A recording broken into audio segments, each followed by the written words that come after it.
tracks. 永遠の何説、それが足元から崩れていくような気がして。ファイナルファンタジー10、2。プレイステーション。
最も過激な戦い、伝説の格闘ゲームデッド・オア・アライブ。あなたに私を倒せない。こんな私を好きだとさ。恋の準備体操。森永アロエヨーグルト。アロエは森永でしょ。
extracts. 永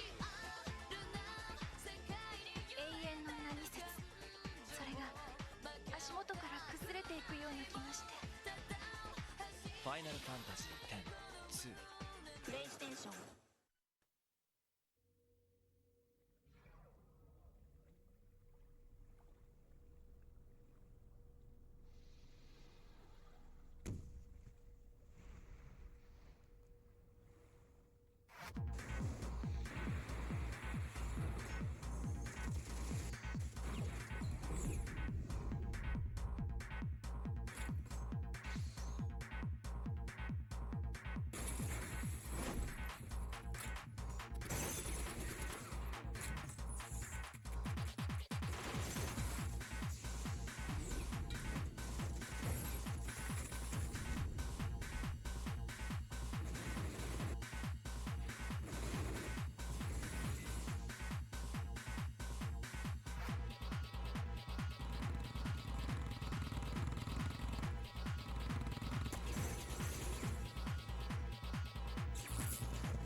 最も過激な戦い、伝説の格闘ゲームデッド・オア・アライブ。あなたに私を倒せない。こんな私を好きだとさ。恋の準備体操。森永アロエヨーグルト。アロエは森永でしょ。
on sale.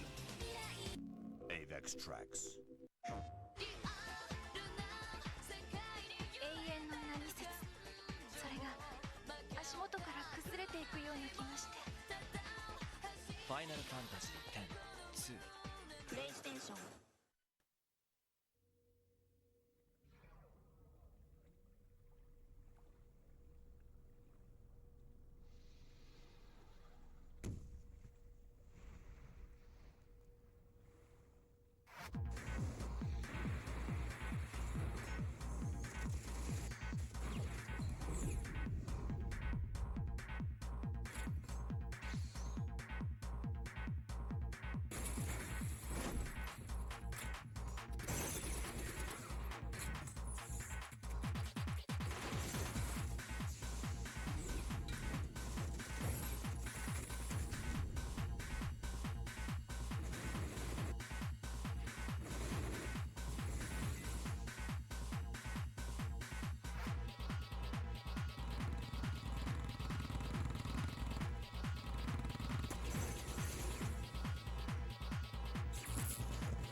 Hello?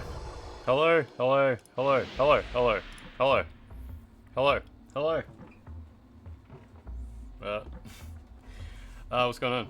Ice QTV? What an entrance, wow. How does he manage to upstage his previous day every day? Nick Al 12, how you doing? Nab that cat and run. The opiate of the masses. Tumbling Donut? Comforster and Orcash and Jaunty Hog and Benjamin? Antony? How does he keep the ball going? What's going on? I went to the dentist. Dentist is done. That was fine. There were so many needles. So many needles at the dentist. It was crazy. A turgid slug, Valkyr. Ice QTB, thank you for renewing your Prime sub. Envious, what's going on? Get your notepad out. We have predictions to make. Didn't you hear about the remote code execution vulnerability in Notepad for Windows 11? I can't use Notepad anymore. I have to find a different program to store my lists of pornography websites in. Use WordPad. Didn't they remove WordPad from Windows ages ago? I was doing research and I researched this conversation topic in preparation for the stream. Fucking Notepad. Can you believe Notepad? Notepad for Windows 11. Benjamin Salajog. It's a reference to a streamer who got banned recently for accidentally showing their pornography list in a Notepad they left open, and there was heaps of gross shit in there. Notepad for Windows 11. France, how you doing? Hello, fellow internet It has like text formatting options. For, I guess some people probably don't know, Notepad traditionally has been like a program you could paste text into specifically to remove the formatting from it. It was quite useful for that. Like if you were copy pasting text from a website to put into an email, right?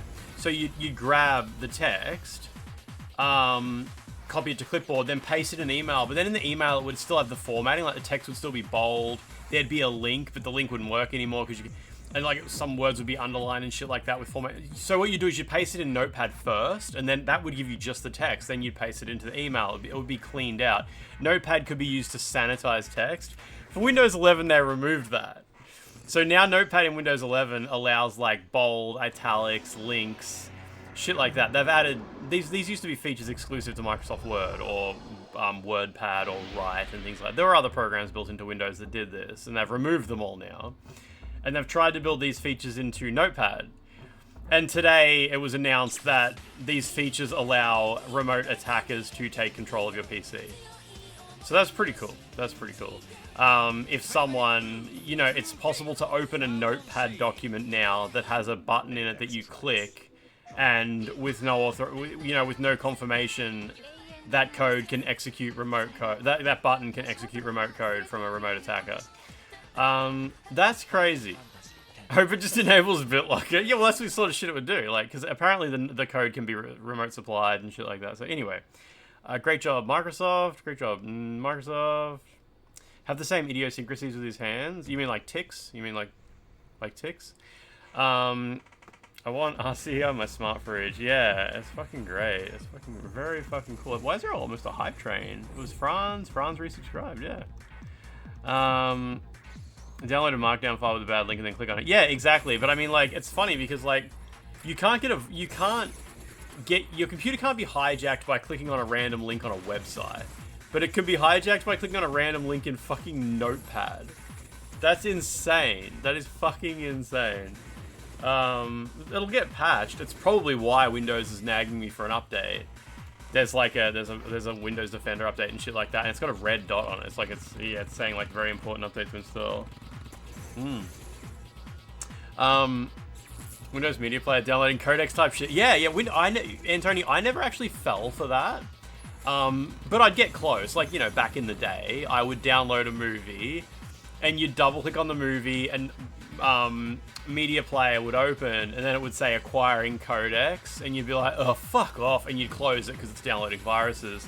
But I never got to actually see, would it warn you? Would it be like Windows Media Player wants kernel escalation or whatever the fuck? I mean, Windows 98 wouldn't do that, because in Windows 98 everything was fucking kernel escalation. They've had a lot of cool new achievements for Minesweeper, so that's what the update's for. Yeah. Oh, man. How funny is that? The Windows 95, Windows 98, they had no security at all. It's crazy to think back on. Like, you could just run you could run any exe. And it was basically like, well, if you get a virus, why did you run the exe? Why would you run an exe that you don't trust? And I guess back then, like, Linux back then must have had, like, security. Linux back then must have had, like, basic security. Because I remember Linux users would always point at fucking Windows and be like, Windows is fucked. Don't use Windows.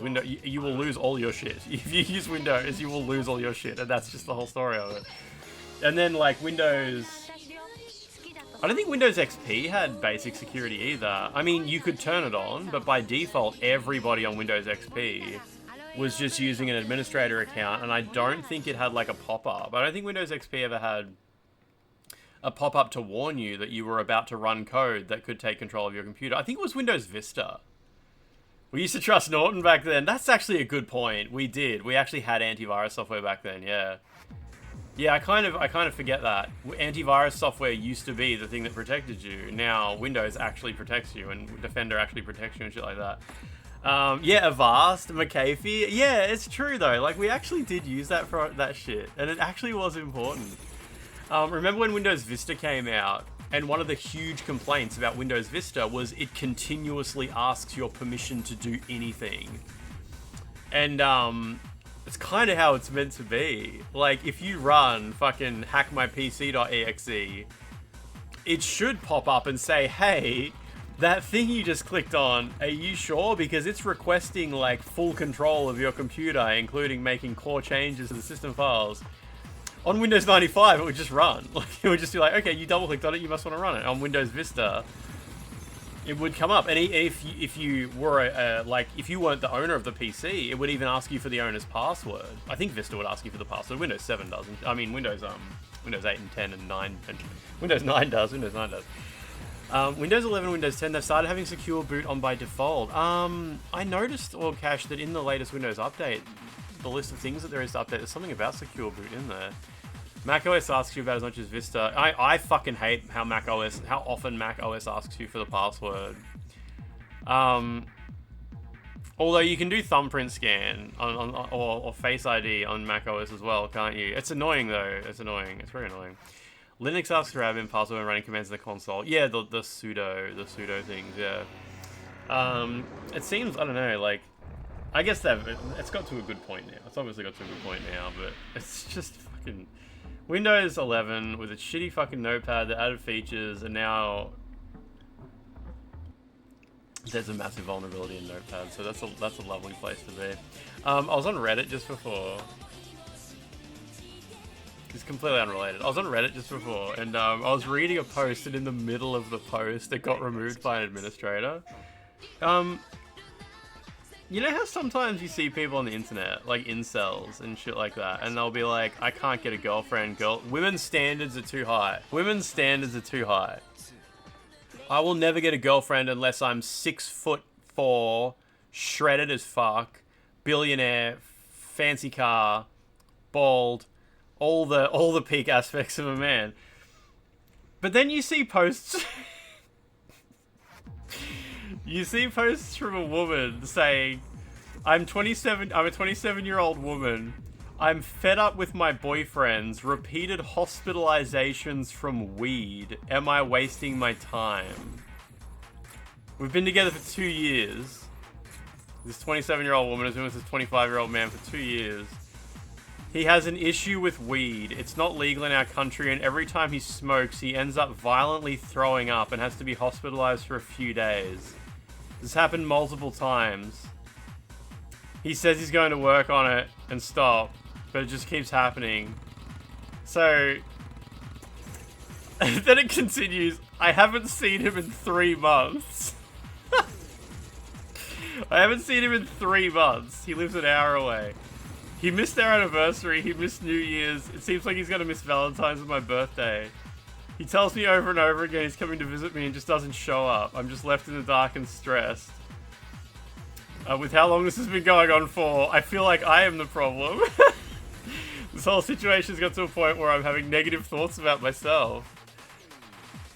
For the first year I was stressed every time he ended up in hospital. Now I'm just numb. I just roll my eyes. I don't care anymore.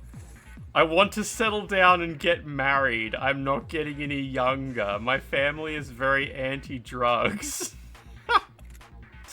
I just want a partner who shares values and priorities. What bothers me is the imbalance in our relationship. The top... So, is there anything else worth reading here? I don't think I can build a stable future on this potential that he might be better one day. Am I being unreasonable? Am I wasting my 20s? The top comment is... The top comment says, there is not a single thing you said that argues for staying together. Break up today. Let him know in firm certain words. The comments is just exactly what you'd expect. You are officially wasting your time. There are so many fucking posts like that. There are so many posts where it is just a woman in her mid-20s. Usually it's a man in his mid-30s to early 40s. And the woman is just like, my husband shits on the floor and says I need to clean it up. He refuses to get a job. I get home from working 12-hour shifts every day, 6 days a week. And I make him dinner and blah, blah, blah, blah, blah, blah, blah.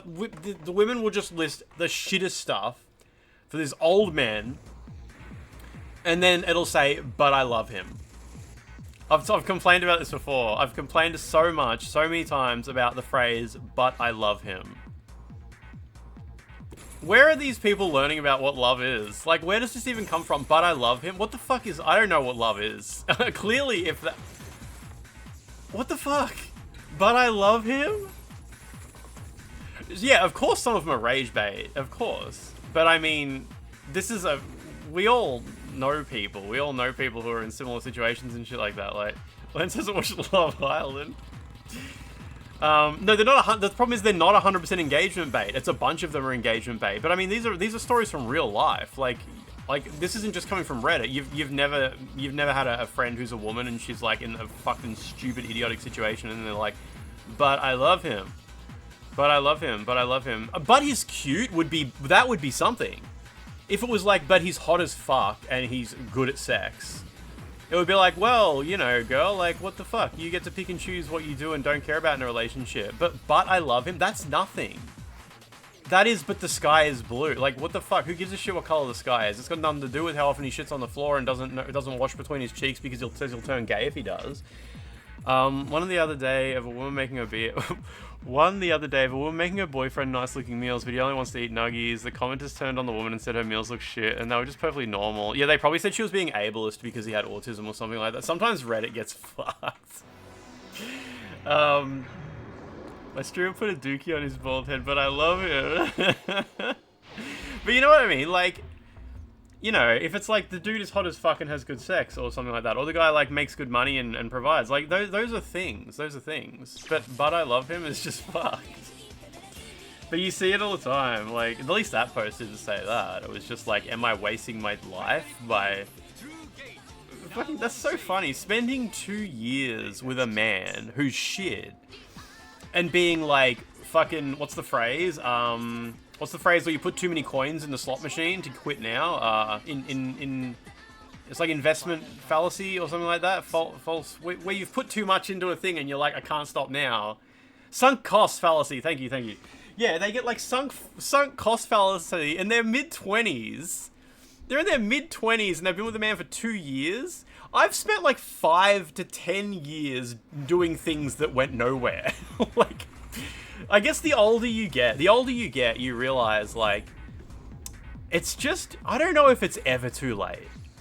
I'm, like, almost 40, and I don't think it's too late for anything. I don't know. Maybe it's too late for fucking, I don't know. I don't know. Something. You're still not 40. It's like taking its fucking time, right?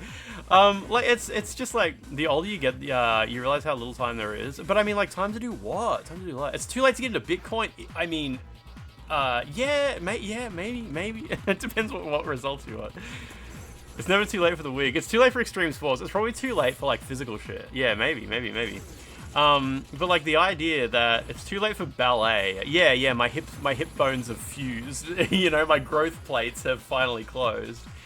Will I wear a jaunty party hat on my 40th birthday? Maybe. Probably just a wig. It's too late for the 5th grade spelling bee contest. But I don't know. It probably just makes you sound like a boomer, where I'm like, oh my god, you're only 25. There's still so much time. It's like it's hard because like when you're 25, you just think everyone's lying to you. Everyone's lying about that. Like, I need to act now.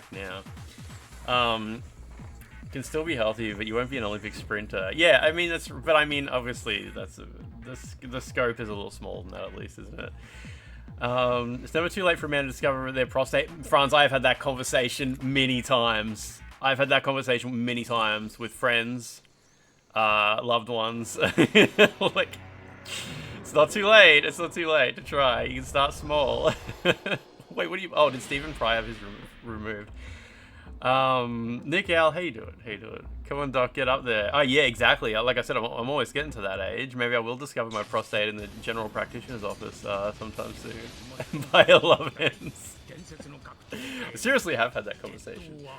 28, don't have that sense of urgency anymore. You have so much time. Yeah, I mean, I don't know. Like, it's just not a thing. This idea that you've been with someone for a while. I mean, you can be with someone for fucking 20 years and then be like, nah, I'm just gonna spend the next like 20 years not doing that. Like, I'm gonna do other shit. Like, what do you think's gonna happen? You're gonna fucking fall in a hole of being lost or something like that. Watch this. Yeah, it's like you guys, the stream streaks. It is too late to break it. It is too late to find another streamer. Okay, you will never find another streamer that you get 200 stream streak out of. Okay. And don't get me started on sub streaks. You probably want to buy real estate in your 20s. Yeah, but I mean, like, it's if you didn't buy real estate in your 20s, buy it in your 30s, buy it in your 40s, like whatever the fuck. If you can, like, obviously just do it. I love the phrase where it's like the best time to plant a tree was 20 years ago. The second best time is right now. Like, it sounds like stupid self-help shit, but obviously that's the reality of most situations. You want to sell drugs and resume your music career. Yeah, there's also the old midlife crisis. It's not too late to get into motorcycles or fast cars. I could be a fighting game guy. I could be a fast car guy. Start collecting kidney stones. I just want to buy a house before I turn 30, so you get that. Buy a house, or like get a mortgage, maybe, or own a house, maybe. Pay off an entire mortgage before you're 30. Get into fighting games, Lance, yeah. You could still get a Hilux, live in the city, but still, you could be one of those people, yeah. Mate, good result. Anyway, yeah, thank you, Reddit. That post, like I said, that post was deleted by the time, so I had to, like, bring it up on my phone, because I tried to bring it up on my desktop and it was already gone. So State of Play is, this is the last stream. Wait, Wednesday. No, Thursday. One more stream before State of Play. Okay. Yeah, State of Play is Friday morning. That's right. If it's something you want to do it ASAP. It's not that difficult. Yeah, I see in the language learning subreddits, people are like, is 25 years old too late to start learning a language? Is 35 years old too late to start is 45 years old too late to start learning a language? Like, what the fuck? It depends what you mean by too late. Like, what do you mean? What do you mean by too late? Like, you're gonna die before you finish. This game doesn't have... What's that phrase from Street Fighter 6? It's not like a game. This journey doesn't have a real ending. Luke in Street Fighter 6 said it best. Not saving up another 200k in 2 years. Yeah, exactly. It's the 12th. The State of Play is in not 24 hours, about 34 hours, 36 hours or something like that. Something like that. Anyway, so the State of Play is going to be followed up by a Silent Hill State of Play. A Silent Hill transmission is coming as well, so that'll be right after that, so that's cool. You learned you can say open 8 different ways in Korean. I thought maybe it is too late to learn this. Open? I mean, no, it's not quite the same. Korea, like, it's probably similar in Chinese. Like, in Chinese, the word, they often use the word, kan for open, like K-A-N, kan, like kanshin, but kanshin means happy, like open heart, and stuff like that, or kan kind of also means start, like press start on a game. It says like kan there. It'll be exactly the same. It's like, there won't be a Korean word for open. There won't be 8 Korean words for open. It'll just be like the, like for open a book, open a door, it's all different. Yeah, that's definitely different in Chinese as well, yeah. Yeah, like, you can't, when you're learning another language, you eventually get out of the habit of translating it into English in your head, or you find like weird shortcuts of like, I have to remember, although you were joking, but fuck me, it's good. Do you have an app for learning Korean? Do you use like Lingo? I was gonna say Duolingo. I hope you don't use Duolingo. Do you use like Lingo Deer or something like that? Context is huge in those situations. Yeah, you use some apps. Yeah, good. It's like, it's just simple things. Like, in Chinese, you don't like watch TV, you look at TV. The same, you don't read a book, you look at books, stuff like that. You use Memrise and 2 other apps. I don't know those ones, fair enough. I bought Lingo Deer, like a lifetime subscription to it about 6 months ago, and it's got Korean in it. It's got Korean, Chinese, Japanese, and maybe a couple other things. Did I play the Fragmata demo? Not yet. How many can be used in a sexual context? Open. Netgear informed you that your R7000 router that died 10 years ago is now end of life. They gave you a 20% coupon. Hell yeah, get a new Netgear. 20% off. How come over and use your iPad to learn? How much did Lingo Deer cost? Like $200 for a lifetime one or something like that? Hello Chinese is $100 a year, and it doesn't have a lifetime subscription. You have to subscribe. If an app has like a lifetime subscription, I will just fucking buy it. I hate ongoing subscriptions. And so, you know, then I'll just fucking refund it if I end up not liking it after a month or something. How much effort to put a Scampuss on your head instead of the poop? Not particularly hard. The poop is just it's just a .png file in the folder that it comes from. You're wearing your Pretty Hate Machine shirt today, and you found a copy of the album on the vinyl at local JV. Did you buy it? It would have been awkward walking up to the counter like that. Oh, man. I think, did Romeo is Dead come out? I saw reviews of it today. Or maybe it was yesterday. No, it was probably today. I don't know. It's been a weird day with going to the dentist and shit like that. Yeah, did Romeo is Dead actually come out? It's out now. Yes. Okay. Yeah, XBB, except this one requires an internet connection to verify. It's so shit. Is that how lifetime subscriptions work? You can cancel whenever you want. I've bought apps before and bought like a year in advance and then just asked for a refund after a month because I just didn't like it. It's most platform holders will just give you a refund. And they just give you everything back. I've never really had much of an issue with that. I mean, you can fucking, on Apple, you can buy movies and music and shit like that and just ask for a refund if you didn't like it. They're pretty forgiving. Wait, what were you hoping to review? Oh, Romeo is Dead. Romeo is Dead. Yeah, I didn't even know who to ask for a key for that. I never saw it on any of the sites or anything like that. I guess the reviews of Romeo is Dead look pretty much exactly like I expected. It looks kind of like... It looks pretty similar to No More Heroes, like the first one. It looks quite polished compared to some of the other stuff he's made since then. Romeo is a dead man. Romeo's a dead man, thank you. Just use the app till you master the language and get a refund. It might take a little while. You did that when you were learning Thai. A bit of that in Shadows of the Damned, yeah. Apparently it's got like kind of an open world-ish area, and then you go into like mission dungeon things, stuff like that, so... It's probably cool, it's probably cool. I don't know, Romeo is a dead man. It's like, when I saw the trailers for it, I was like, hell yeah, and now that it's actually out and it requires money to play it, I'm like, there's Nioh 3. I can just play Nioh 3 instead. That's alright. I was on Instagram today.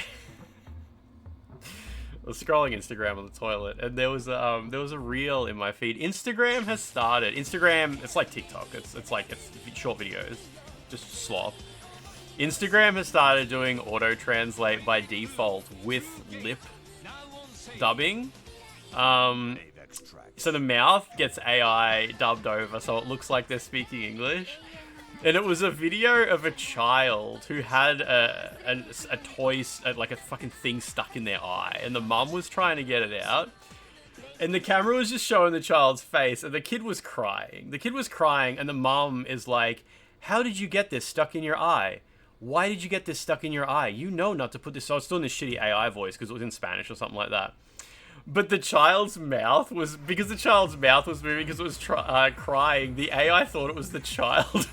child talking, so it was dubbing the child's mouth, so the child was going, why did you get this stuck in your eye? Why would you do this? You know not to put things in your eye like this. Well, it's just bawling and shit like that.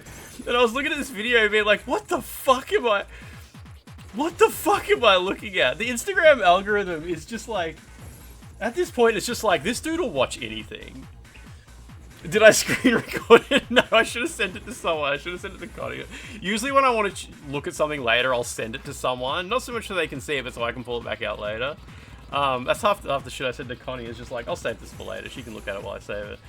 Just take a shit and get on with it. Man, it's like, why are you doing this on the toilet? Take a shit and get on with it. I mean, it's either do that or do it while I'm brushing. I watch Instagram reels while I brush my teeth as well. Did your shit get sucked back? Had a video of a demon-possessed child being turned by a demon after it jammed a toy into its own eye. That's exactly it, yeah. I'm paying for Connie's server capacity, yeah. You struggle with Instagram's UI, it makes you feel like a boomer. Like if someone reposts something to their story, you can't figure out how to go to the OG post. Oh, I have no idea. I don't even, Oh, to their story? Oh, to their story, you tap the middle of the screen and the thing pops up and says view original post, unless they don't post it properly, unless they do some other weird shit. But yeah... Instagram is so... The fucking AI dubbing is so shit. It's shit because, you know what I hate most about the auto dub? Is it's really fucking hard to notice it. It's very realistic. It's very fucking realistic, the AI auto dubs. I've been watching videos before and watched like a whole video and just been like, there was something a little bit weird about that. And then I noticed at the very bottom in the corner, it's like translated with AI. And I'm like, oh, because it copies their voice. Like if someone's using a voice filter, it will speak with the same filter, but in English. Like it will translate it but keep the filter on there. Or if someone's doing like a goofy voice and shit like that, it will do it with the AI.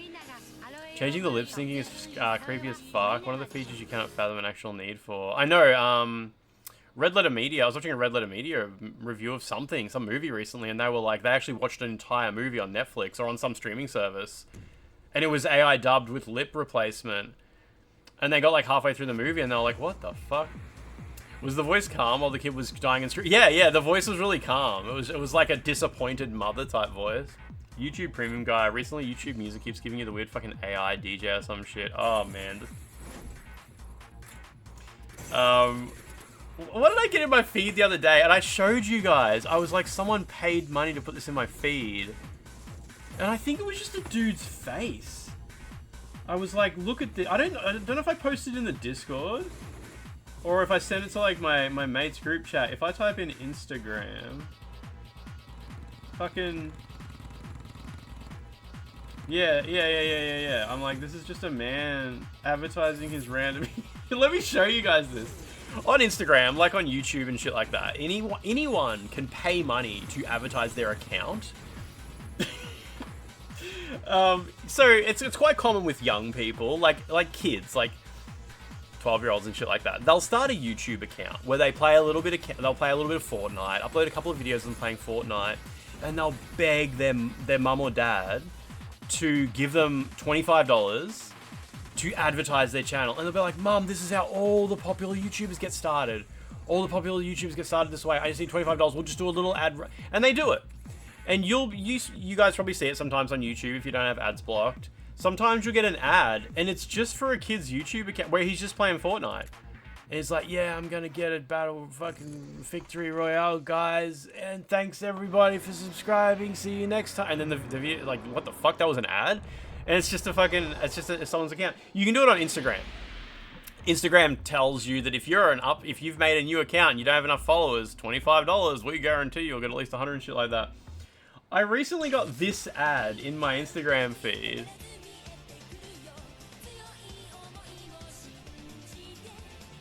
That's the whole ad. It just says ad at the bottom and it has 9 comments. And I looked at this ad, right? I am, as you are, we all are on the internet, our brain is tuned to ads. Like, as soon as you see the word ad, your eyes lock onto it and you go, and you instantly scroll past. But I looked at it, and I stared at it, and I saw ad, and I saw 27 likes and 9 comments, and it's got 122 shares. 122 people have sent this to their mates. And I'm looking at it, and I'm like, alright, and I tap on the dude's profile. I sent it to my mates and I go, I just got this ad in my feed. It's just a man advertising his Instagram. It's his personal Instagram with photos of himself. I tap on his feed and it's like, it's just Ben Wood. Just Ben Wood advertising his account. He's just hoping to get some followers. He's got 53 followers and he's chucked a couple of dollars in the... And Instagram identified me as his target audience. The pooper, yeah, the poop coming to Ben. That's great. I get that shit all the time. The poop was attracted to Ben said, yeah. There's a dude running an ad looking for a singer for his local band. No experience required. They've been running the ad for 2 years. Oh, man. I get shit like that a lot, though. I get, today I got an AI-generated K-pop band that had, like, 1 follower.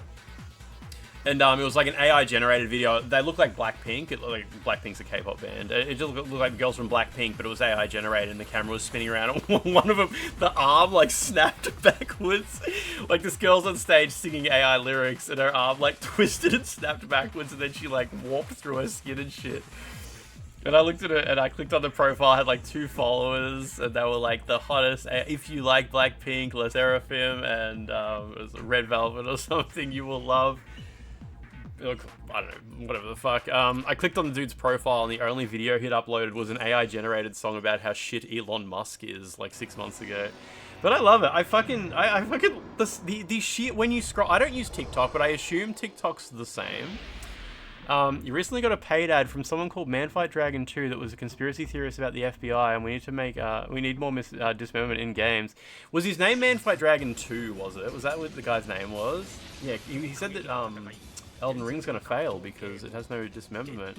But I assume TikTok's the same. TikTok is probably like just the most absolutely fucked to death algorithm of shit. And yeah, it's great. I fucking love it. It's like just seeing the it's like the gutter of the internet. Like, you know when it rains and like you look at the gutter and there's just shit. Not human shit. I don't live in like San Francisco or wherever the fuck, there's shit everywhere. But like there's just things, there's just junk going past and straight down the gutter. That Instagram Reels feels a lot like that. It's raining and you're just sort of sitting there passing time, watching stuff. You found a Jesus sub, goddamn. Jesus sub, but not a Lance McDonald sub. That's harsh times. They said Elden Ring peaked with the Rumble Rosa Skybox Network test, and they were right.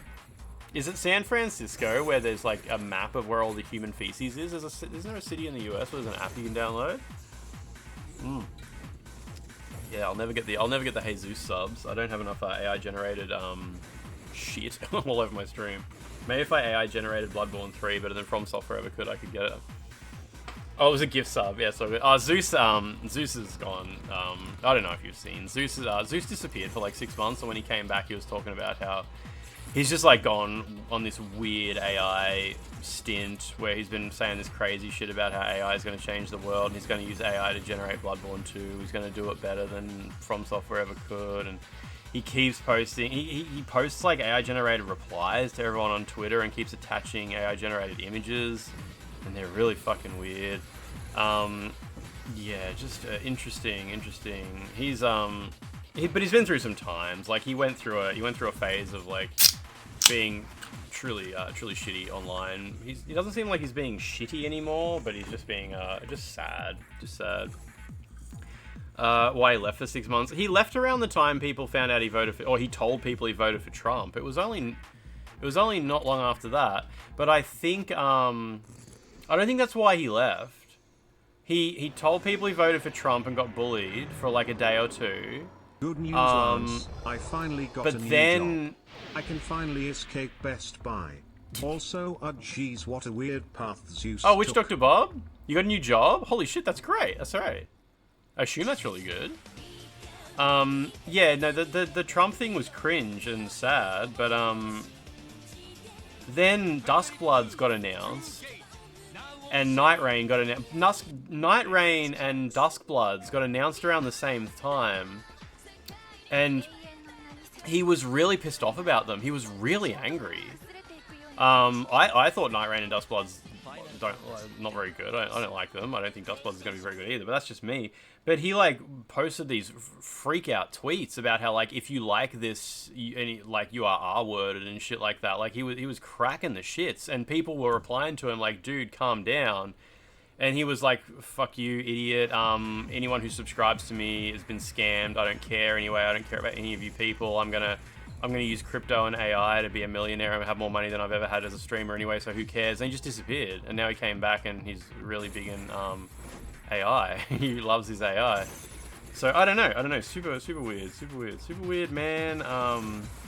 After we raided him and he was going on about how, or everyone was like, dude, if you voted for Trump, you kind of have to expect people to call you out on it, and he was getting mad about it.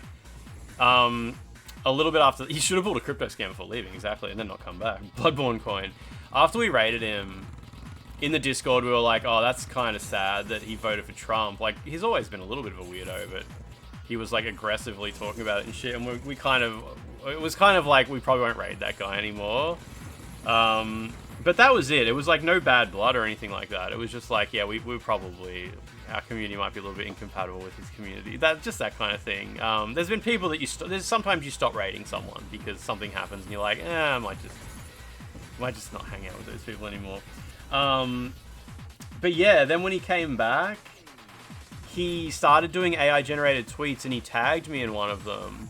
He was like, have you seen @ManFightDragon's cool YouTube videos? Fascinating looks at the cut content of Bloodborne, blah, blah, blah, all this stuff. And I was like, hey man, appreciate the shout out, but this really looks AI generated. Have you been hacked or something like that? Or is this intentional? And then he was like, I'm using Grok to help, come up with the best ideas for tweets. It's just a lot like what you do with finding cut content in games. I dig up the best ideas for tweets or some shit like that. And I didn't reply. I just retweeted what he said. I just was like, hey, it was kind of like, wow, everyone who follows me needs to see this. This is amazing. This is amazing. And then I think Socrates, this lady Socrates, who's a Soul streamer, she was like, what the fuck happened to Zeus? He's had like a huge breakdown or something like that. And yeah, his response was AI generated. Every tweet he did for a while was AI generated. Just accept the shout out and be grateful. Yeah, accept the wonderful AI generated shout out from the sad man on the internet. And I replied to her and I was like, yeah, his chat found out he voted for Trump. He had a bit of a meltdown because people were bullying. He started calling people slurs over some weird thing to do with Duskbloods, and he disappeared for a while, and now he's back doing this. And I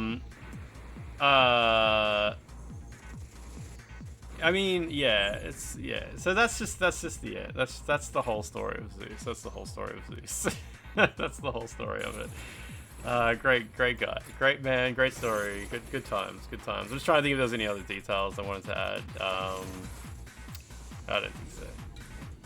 Didn't mean for Zeus to get it. His tweets do really well. It's because he pays for Blue Sky. He pays for Blue Sky. He pays for Twitter Blue. So if he tweets, he gets like, it bumps it into everyone's For You feed. Did he delete the tweet? The one that I retweeted? I doubt it.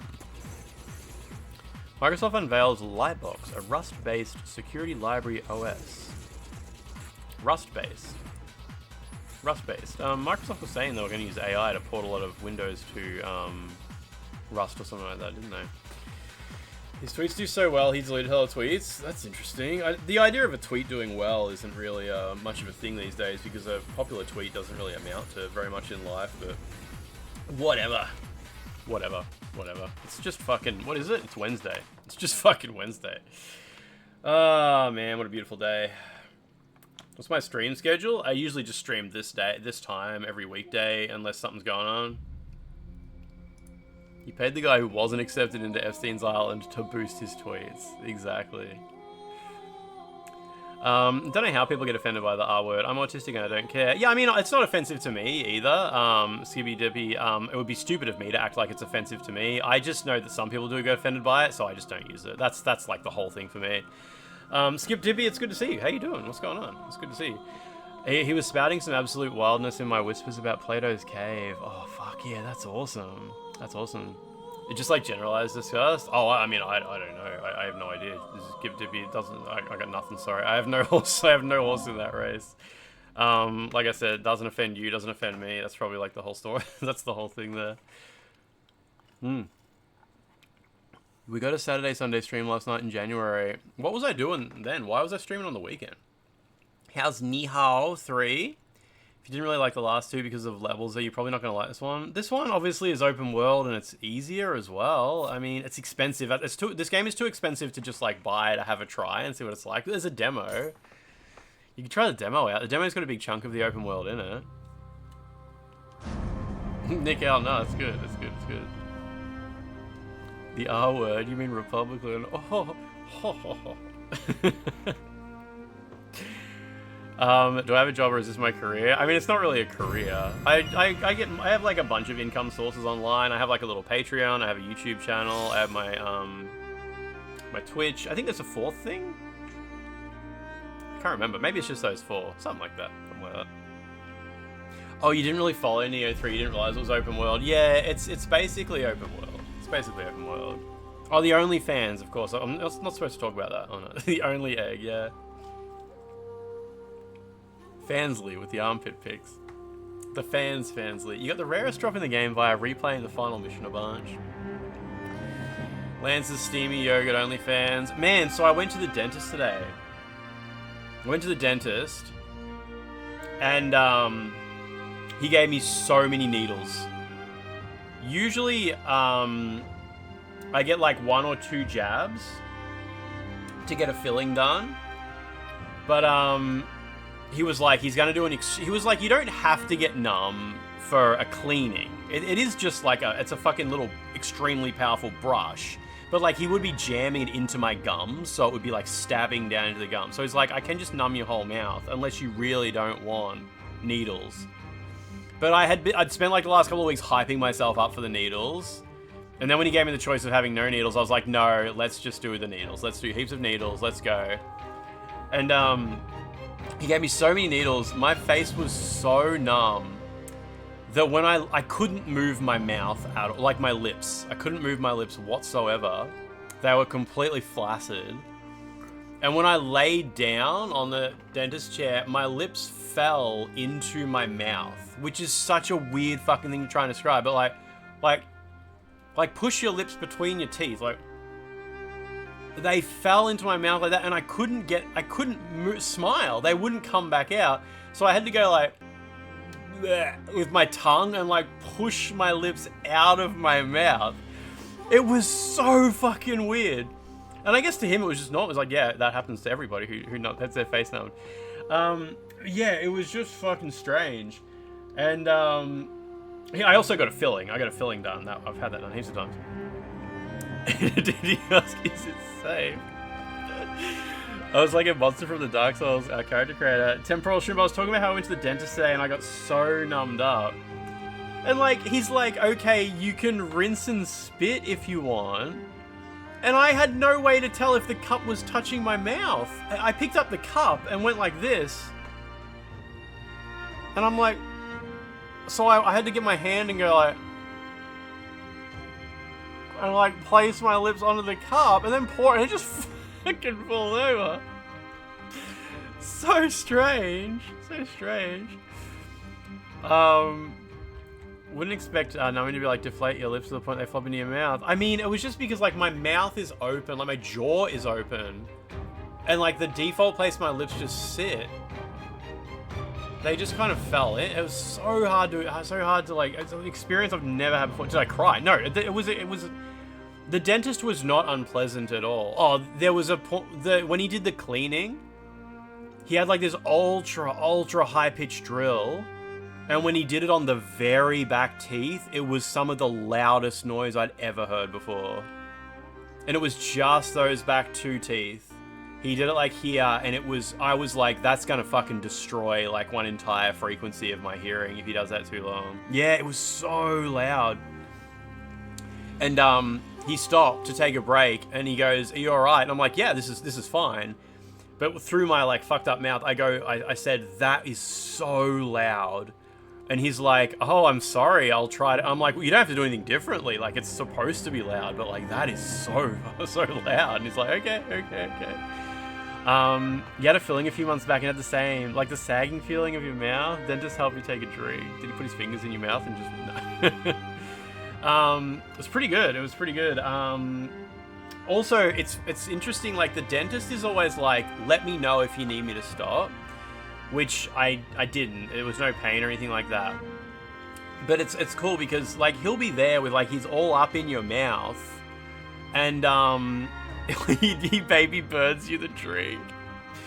He'll be all in your mouth, and the assistant's all in your mouth. And I needed to. The assistant she kind of like shoved the water a little bit too deep, like far on my tongue, and a bit went down my throat, and I had to cough.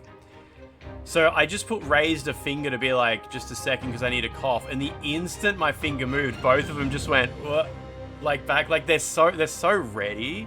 Because they must be really used to people who are not good at the dentist. People who freak the fuck out. So like at a moment's notice, the dentist goes from like hardcore work to just straight out of there. So I was just like, and then I was just like, and coughed a little bit, and he's like, okay, all good. But it was really good, like, seeing how quick they react to it if you actually do need them to stop for any reason. The little Dremel tool they use is pretty cool. You love looking. I usually have my eyes shut because I don't want to see the needles. He gives me the glasses, the dim glasses, which is obviously like, it's supposed to be so his bright lights don't blind you. But I close my eyes. Because I don't want to see the needles. I don't want to see. It's bad enough feeling the needles because you do feel them a little bit. Oh, especially the needles down the bottom at the back. I really felt that. That hurt. Like that hurt a little bit. It was nothing compared to like. Sometimes when he gives me the needle, I'll pinch my finger a little bit just to like, because pinching my finger hurts more than the needle does, and it kind of like distracts you a little bit. But like getting a needle at the dentist, it doesn't hurt as much as like popping a pimple. It's like nothing compared to popping a pimple or plucking like an eyebrow hair or plucking a nose hair or something like that. Do I get queasy when I see dentist stuff? Nah, I don't. Nah. If I saw the needle going in, I reckon I would get queasy. But I get queasy just from having the needles. Not looking at it doesn't make a difference. He gives me the needles, and I'm like, all right, give me a second because I'm just gonna need to breathe. Because otherwise, I just need to like, it's all done, I need to breathe, need to recover from that. Because yeah, I just get a bit queasy at it's the idea of needles. Like, it's definitely just the idea more so. You pinch your hand or finger all the time to distract yourself during the dentist. Yeah, I think he probably notices I do it as well. I reckon he definitely notices.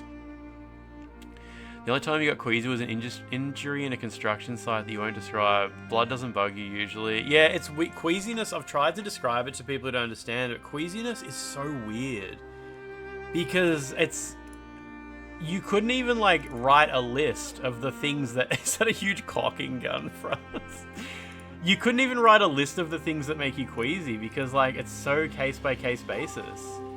Like, sometimes you can watch someone getting an injection, you can watch someone getting a blood test, you can watch someone getting, like, their arm ripped off or something like that. But then I'll be reading a Wikipedia article about prion disease, and it will mention something about, like, the cells in a brain, and I'll suddenly feel myself just go pale. And it's like, what? Like, no, like, I can be reading about the mechanism of some biological shit, and I'll just realize, like, oh shit, I have to take a break. Like, I can't keep reading this. Passed out one time when you were having blood drawn, just watching it slowly leaving the body. Yeah. So, Franz, for me, if there was a movie, right, or a medical video or something, where someone was just bleeding, it would be okay. But if the blood was, like, pulsing out, like it was like squirt, squirt, squirt in rhythm with, like, that would do me in. It's like, that's too much, because it makes me think of, like, the whole system, I guess. Like, I don't know. It's so fucked. So fucked. You once saw a kid dislocate his elbow while skateboarding. There was no blood, but seeing the limb bend backwards was disgusting. I don't even know it's, like, the realisticness. It's, like, something about, like, the parts of the human system getting exposed. I don't know. I've talked about it where I believe it's, like, a primal instinct, where it's, like, queasiness is, like, a defense mechanism against knowledge that you shouldn't have. Like, humans should not know that their brain works this way and shit like that, and your body's, like, trying to shut down. Fuck, I had some other oh yeah, and I remember in the movie Chopper, there's a scene where he takes heroin. He injects heroin into his arm, but when he stabs the needle in, he pulls the plunger out a little bit, and a little bit of blood goes into the chamber, and that fucking I was like, ugh. Yeah, it's like Insight, right? Like, his favorite Mortal Kombat character is Meat. You've bled way more blood before when hurting yourself. At the time you drilled through your hand, but having it intentionally drawn through you off. Yeah, I've told the story too before, where I went with a family member to they were donating blood at the blood clinic. I wasn't going to donate. I assumed I wouldn't be able to, because having a needle, like, stay in my arm for extended time, that fucking kills me. Like, it does me in. But I went with a family member to donate blood, and I was like, I just won't look. That's the hack. I'll beat the system, I just won't look. But I could hear in the blood clinic, there was like 5 people donating all around me, all in chairs. And I wasn't looking at any of them, but I could hear someone squeezing a stress ball, because they get you to squeeze a stress ball because it pumps your veins up. And I started listening to that and thinking about, like, how it's like their veins, like, bolt, and thinking about the strap on the arm restricting the blood flow, and I had to go. I was like, no, I'm getting in this, like, this cycle of, like, thoughts about, like, the blood and the... Oh, man. Yeah, when they put, like, the strap on the arm to, like, cut the flow of blood off, and then the veins start to bulge up, it fucking gets me so bad. Like, it's so bad. Just listening to you makes you cringe. It's fucking not good. Yeah, exactly. Like, and it's like, it's totally not, it's like a phobia. Like, you can't just think your way out of it. Like, you can't just be like, well, it's not a big deal, it's just blood, like, what do I care? Because it's a different part of your brain. Like, something else steps in and is like, time to get sick, time to pass out. You gotta do some blood work soon, not looking forward to it. So the last time I went to get I got my operation for my my hernia repair, and the fucking, just the anesthetic needle. I had this huge no, I don't faint. I've never actually fainted. No. But I swear I've come fucking close, where it's like I gotta lie down. When I was at the dentist a while ago, I had to lie down. But yeah, they give you the anesthetic in an injection. Before they even inject it, they just put, like, a needle in there that they can then later inject stuff into. I think that's how it works. So, like, as I was getting prepped for surgery, they put the needle in, strap it down, and I'm lying there, and they're like, all right, we'll be back soon to wheel you in. And I'm just lying there with this needle in my arm, and I was like, slowly getting fainter and fainter and fainter, just thinking about this thing in my arm, and I would not dare look at it. I wouldn't dare move my arm, because I had this idea that if I moved it, I would feel the needle move under the skin, and I was like, sitting there just getting worse and worse and worse. And it was like 20 minutes. And I eventually they came back in, and I must have been so pale. And they're like, right, like wheel me into the operating theater. And they slid me over onto the operating table, and the operating table was so cold. It was kind of refreshing. It kind of like snapped me out of it. And as I felt like the cold steel on my back, I was like, oh, okay. And like, I reckon if you could see me, I reckon the blood would have like all come back or something like that. Like, yeah, it was, but man, that was a whole fuck. And then after the surgery, I wake up from anesthetic really well. Like, I kind of just snapped back to reality, which is really good. They were like, hey Lance, wake up. And I'm like, oh, hey, it's all good. And they're like, yeah, all good. You seem good and stuff like that. But it was still in my arm. And they're like, hey, you doing? Can you stand up and shit like that? So it was all good, but I was terrified to like move my arm. And they didn't even keep me in the hospital overnight. They were like, look, you've come to really well. You can go home tonight if you like. That's great. And I was like, okay, does someone need to remove this needle? And they're like, oh yeah, we'll get someone to come remove the needle. And it was just, I did not like it. The surgery, like, that's a pretty major surgery. A hernia mesh repair thing, open, whatever the fuck it's called. It's a major surgery. Like, all surgery is major, but like, yeah, it was pretty serious with some long recovery and shit like that. But the needle was the worst part. The needle was the worst part. Yeah, they handed me the baby. Yeah. You've had your 17th surgery. Needles are fine, but the idea of accidentally moving the wrong way and ripping it out, it makes you gag. Okay. So even that's too much for like a normal person, because I consider my queasiness not normal. It's not normal. Belly button in 4K now, yeah. Hate when the dentist puts the needle in through the dick, but he says it's the most potent way. Oh yeah, when the dentist has to put the catheter in, yeah. I'm familiar with it. Had that plenty of times recently. Anyway, how you guys doing? How are you guys doing today? Let me just get my shit back up here. Dissecting a pig in 5th grade made you nauseous. Oof. Yeah, this Nioh music's killing me. Need to go back to the silence of Nioh 3.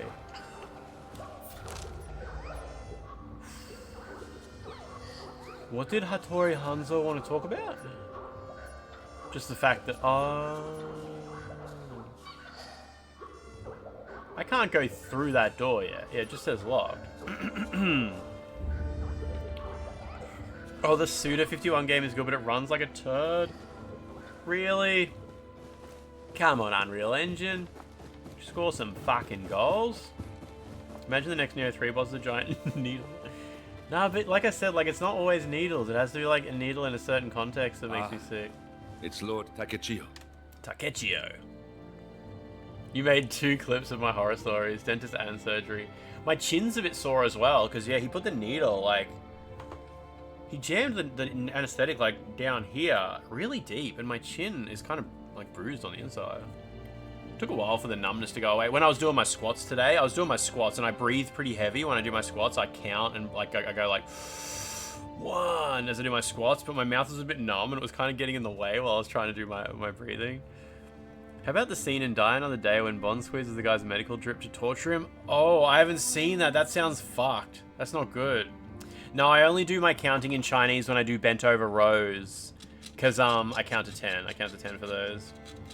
I didn't wear the wig at the dentist, no.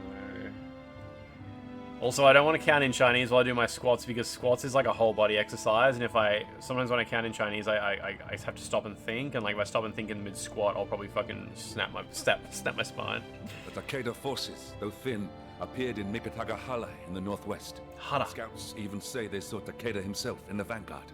I'm concerned with what he's doing, but we must take advantage of this Bent chance. over rows, like some kind of rice-picking joke. Throw the enemy forces into disorder. Lord Ieyasu has already taken his finest troops to Mikitagahala, and I will follow close behind. There is no time to delay. Join me at once. Son It would have sold 20 times in China. Oh, I saw there was a Chinese, Lunar New Year video about the new Black Myth game. You guys see that? It's kind of weird. Must have come out yesterday, maybe. I think Nat was talking about it. I ended up watching it after the stream.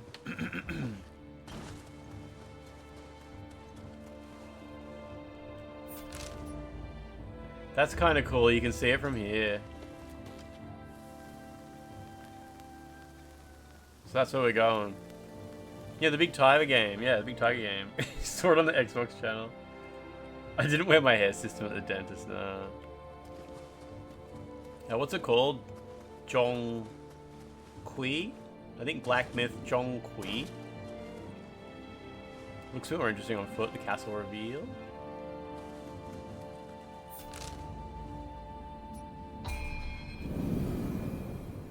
John Queef? I think that's what it's called, yeah. John, no, it's John, not John. Oh wait, how did he want me to get there? Oh, he wants me to go there.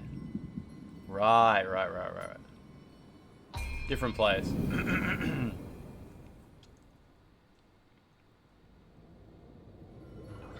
Semi-important meetings.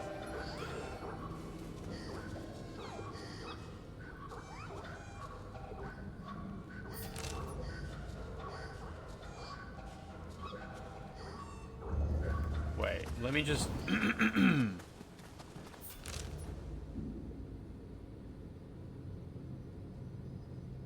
Oh, right, because I already got into that one. Yeah.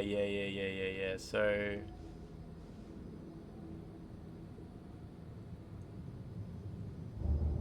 Oh, it's this place with the running... Yeah, with the platform there. Yep. Okay, I remember now. All good. Just couldn't remember where I was.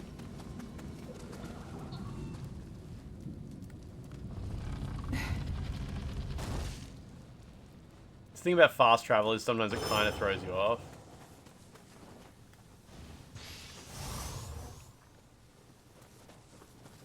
And with an open world game, it's nice to be able to think like where I'm standing right now, where on the world map am I?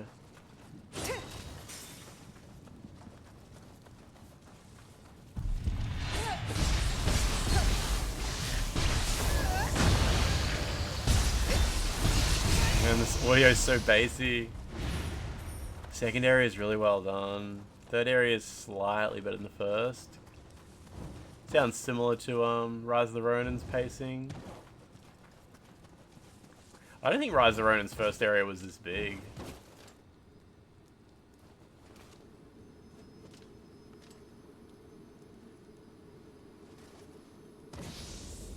Oh, I could have gone down that way.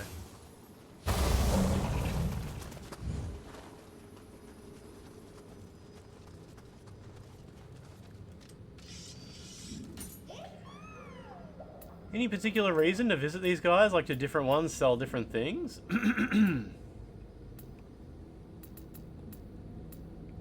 Doesn't really seem like it.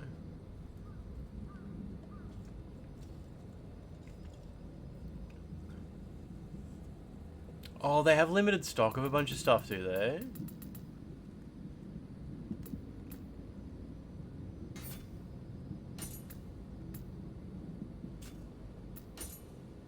Oh, you can I forgot about the exchange system.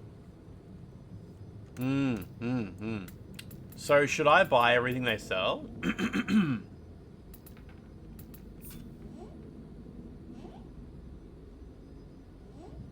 Oh, and power pills are a once-off thing, are they? Okay.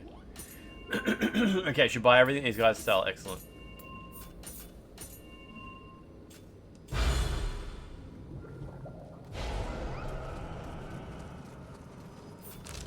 Okay, I was hoping he'd have a tick on him to say that he doesn't have any more limited stock. That would have been kind of cool. In that case, let me just quickly visit the others.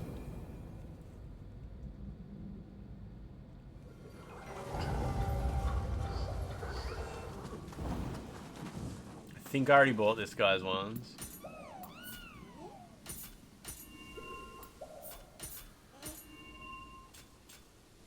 Excellent. There's one here.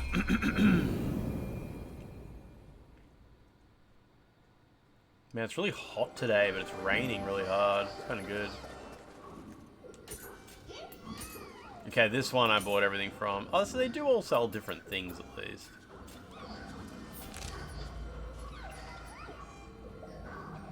I think that's... There's a couple more. Rain really cooled everything down. What's the reason for the poo on the head? I thought it was cool. I liked it. I found some... I was trying to learn some face tracking stuff, and I was like, I reckon I could make a thing appear on my head. And I got it working. I got it working pretty quick. And now it's just where it is. It's just part of my body. It's just part of the man. Decapitation. So Franz is playing a pirated copy of this on PC, and he noticed today that he doesn't have the dismemberment effects option. So it seems like he's, the first thought was like, he's got a Japanese copy of the game. And, I spent a bit of time today trying to work out how the fuck that works. And I noticed, like, on Steam, if you buy the game from the Japanese Steam store, it does give you a slightly different, like, ID. The game has, like, 1 digit different in the ID.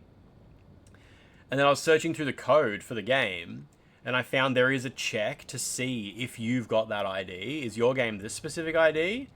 And I went into my demo, because I got the demo for the game. I don't own the game on PC. And I edited the game code to flip that switch so it would think I was playing the Japanese version, and my dismemberment option disappeared. And I was like, okay, I found it, Franz. Like, I don't know why your pirated copy doesn't have it, but I made, like, a patched executable and sent it to Franz, but it didn't change it for him. So his pirated copy's doing something else. It's doing something else that makes the game... It must be the way it emulates Steam. Because obviously with a pirated Steam game, you usually have a Steam emulator running in the background. It's just a DLL or something. And, yeah, he was like, nah, it didn't make any difference, so... I'm kind of curious. I would I'd consider buying the game on Steam and figuring it out properly in that case, but, like, it's $108 or something like that. It helped that I'd already cracked the demo, so I'd found all the code the demo uses to talk to Steam. And it was just in there. Yeah, so Franz said he can't blow people's heads off in his version of the game.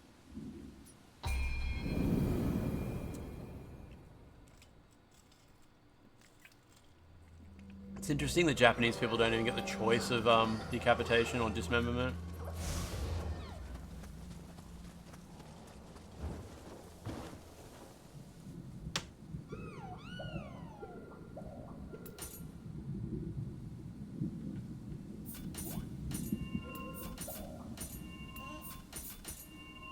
Yeah, he said blood splatter was also missing. The option for blood splatter or something like that was missing too, yeah. You brushed your teeth or cash.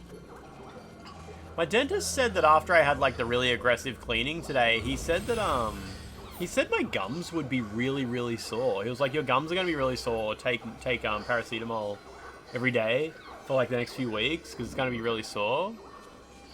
I've had absolutely it's nothing. I had absolutely no discomfort at all. I don't know what happened there. Restores key after a burst break. It's a bit crappy.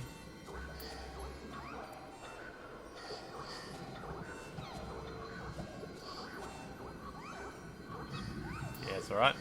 Grand Samarita when you deal damage with strong attacks and martial arts. Increases damage dealt by strong attacks. Increases damage taken while arts are taken. Okay. Go back and force him to hurt me.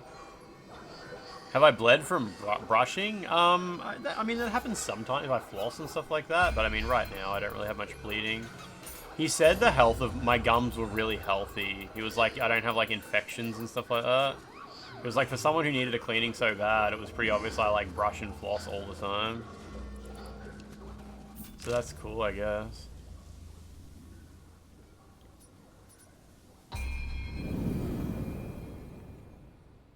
You died so much from gravity and fall damage in this, yeah.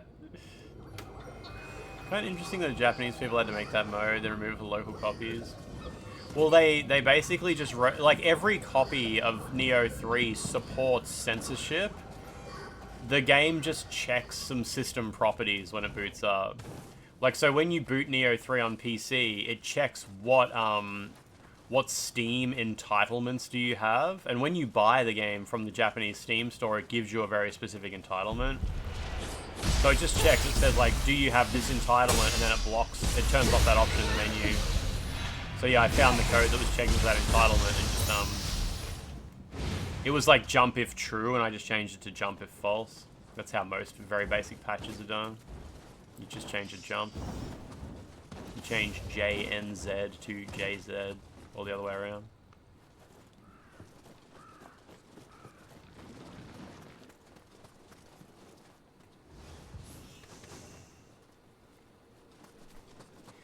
The, man, in Nier Automata, you guys have played Nier Automata mostly, right? You know how anytime 9S mentions John Paul Sartre's name, it's bleeped out? Do you guys remember that in Nier Automata? You meet Sartre, who's just an NPC, or John Paul, I can't remember which one they say. And every time 9S says his name out loud, it bleeps it. The code that makes that work is fucking weird. It is super weird. Looks like a dumb dog And like, and walked right into our trap. it's because Jean Paul Sartre's family is well known for suing anybody who mentions him or his work. It's like a specific thing. His wife's name is also censored in the game, but I think a lot of people didn't notice that. But it's not censored at all in the Japanese version. Even if you play the Japanese version in English, 9S just says the guy's name without the bleep. And the subtitles say the original name as well. So in the English version, if you have the game set to... If you're playing the American version of Nier Automata, he'll say, like, what's going on with this John Paul fellow? But when he says John Paul, it bleeps it out. But the subtitles say John Paul, or Jean Paul. But if you play the Japanese version, he says, what's going on with this Sartre fellow? And the subtitles say Sartre, and it's not bleeped out. He says Sartre. And, even if you, like, update the Japanese version to the latest update, and the American version to the latest update, the Japanese version is uncensored. Fully uncensored in English. But the American one is still censored. So it's like, did they think that in Japan they would just kind of fly under the radar or something? Like, oh, no one will play the Japanese version who would let the family know that we mentioned his name. It's like, why not censor it everywhere? And, or if it was like a late decision to censor it, because it comes across as a late decision by the fact they had to bleep the guy's voice line out. The voice actor actually said that they didn't have time to get him to come back in to re-record the lines, so they just had to bleep it. If it was like, holy crap, we're too late, we're just gonna have to bleep it and write some code to censor it, why doesn't updating the Japanese version censor it? It's only the American version. And yeah, I ended up reverse engineering the whole thing, and it was like, even from the earliest versions of the game, they knew they were going to have to censor it. All of the dialogue scripts, anytime it says the guy's name, it puts in like a little bit of markup to be like, hey, make sure you swap this out in for Americans. And there's this big thing in the game engine that checks like what region is your console and shit like that. Like I managed to make the Japanese version censored by changing 1 byte and shit like that. It's so weird that they censored the game for Americans, not Japanese people, and wrote this huge system into the game to handle the censorship instead of just censoring it everywhere. Really strange.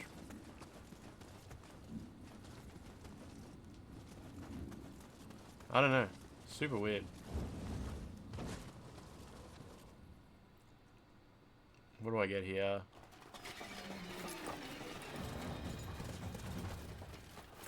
Quickly. Shingen is not far now. The English localization changes 2B's entire personality and mannerisms. I mean, they probably didn't want to get her to act like a Japanese person. The personality that 2B has in the Japanese version is very uniquely Japanese. It's not the sort of thing you can really localize.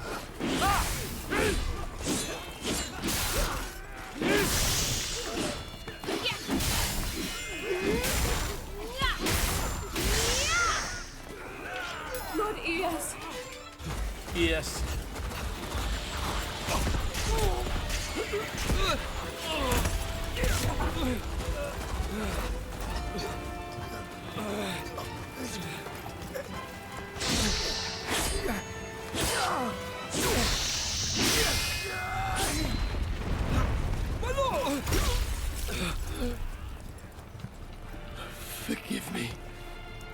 must retreat! The system would have already been in place, they just used it. It's not, it's an entire custom system specifically like for that one character's name. There's another system it uses for his wife's name as well, it's totally independent. But yeah, it's very strange, very strange. We've been seen through.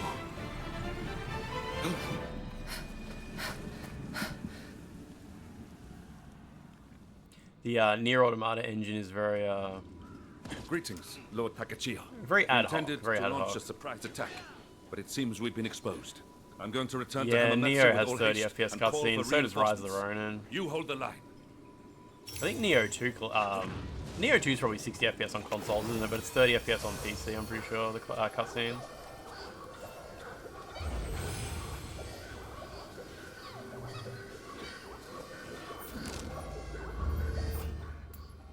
Okay, so... Takeda Shinden has advanced on Mikatagahara, northwest of Hamamatsu Castle, with only a small force. Seizing the opportunity, Grandfather is falling upon them with his finest soldiers in a raid. Shingen's movements feel like a trap, but first must follow Grandfather. It seems this was a trap set by Shingen. Having been lured out, the Tokugawa forces were utterly crushed, leaving Grandfather and his compatriots isolated on the front lines. I must do whatever I can to rescue them. Golden Ogre, that's crazy. Jesus Christ. There's a couple of interesting bits of censorship in Nier Automata. The John Paul Sartre stuff is by far the most interesting on a technical level and just on like a why it was censored. But also Nier Automata had a small patch early in its life to remove. You guys probably remember in Nier Automata you used to be able to go fishing and there was a chance you would find an item called, was it called N64? It was Nintendo 64 basically. And when you fished it out of the river, it said it was like just a piece of ancient trash or something like that. And some people got annoyed and said like, this is very mean-spirited, why would you put this in? And they removed it in an update. So the Nintendo 64 trash was removed. A few people have said that it was a misunderstanding and it's actually reference to an old piece of military equipment that had a similar code name or something, but that just sounds like cope to me. I feel like there's like a third thing as well that was censored in the game. It's probably 2B's butthole, but I don't remember. Yeah, Nier Automata eventually made it to Switch, yeah. Also ancient technology. It's good because whenever if someone says like, oh, did you know Nier Automata was censored, someone's gonna think it's like something to do with 2B's ass or something like that, like with the self-destruct, taking her pants off and whatnot. But it's just like, it's like actual censorship, like actual, we have to remove this or a company's gonna sue us sort of thing. They had to patch up that butthole, yeah, it was all out.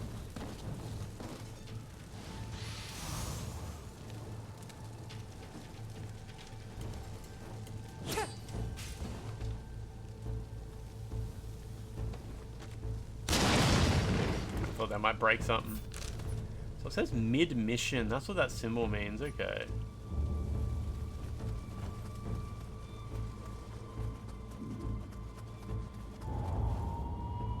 Mikatagahara. Oi! Get back here, damn you! Damn it. Where did he get off to? Where do you get off? No, Elmo was here. I bet there's a lot of material online about it, but I heard that Jean-Paul Sartre's family or estate or whatever are just very what do you call it, like litigation happy. So that's likely what it came down to. But I bet it's like, it must litigious, yeah. I bet it's a well documented thing online, I guess.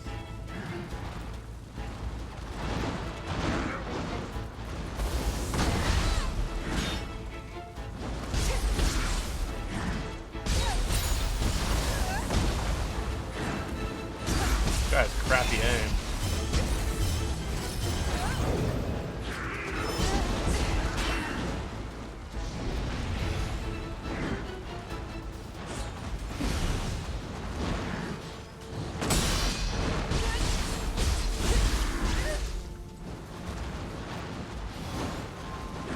Pretty sure one of these horse guys eventually becomes a boss, so I'll get to learn their moveset at some point.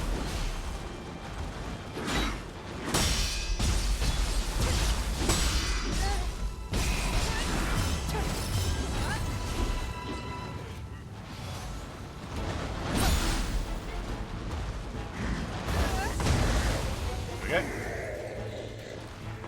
Done nothing with our lives, so we'll make money off one person who did in their family. Exactly.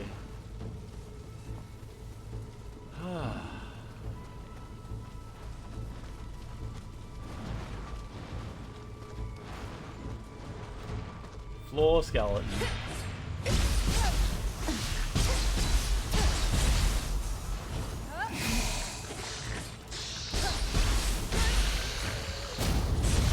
That's right, vibrate into the wall.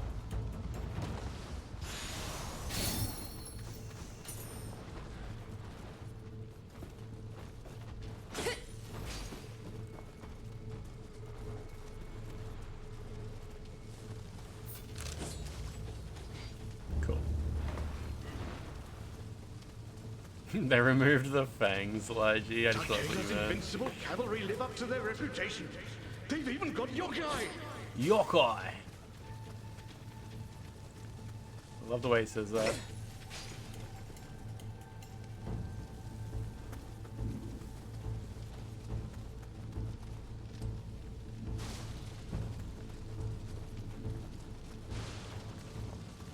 Don't waver now!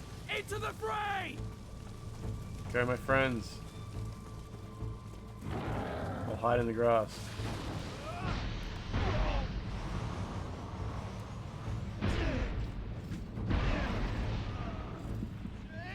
Hey, Antoine. Yeah, Antoine, I wouldn't know. I don't know anything about the family or the history or anything like that. What were they? Were they philosophers or something like that? Or, something to do with existentialism or something? Jesus.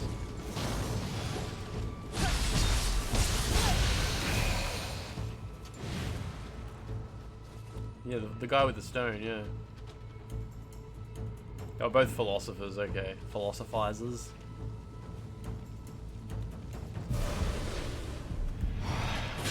Mate, don't be rash.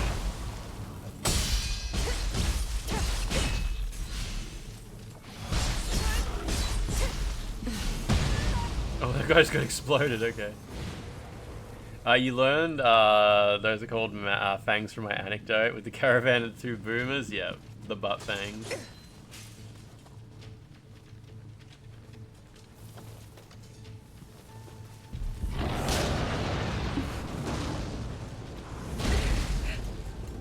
It's on fire, that's nice.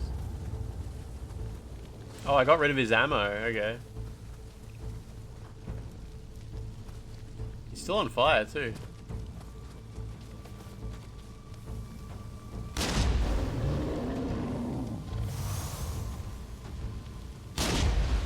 There's that dismemberment, baby. Just toss these rocks and the Tokugawa gets squashed like bugs. It's kind of fun. Okay, that's what their voice sounds like. I never would have guessed. Oh, there we go.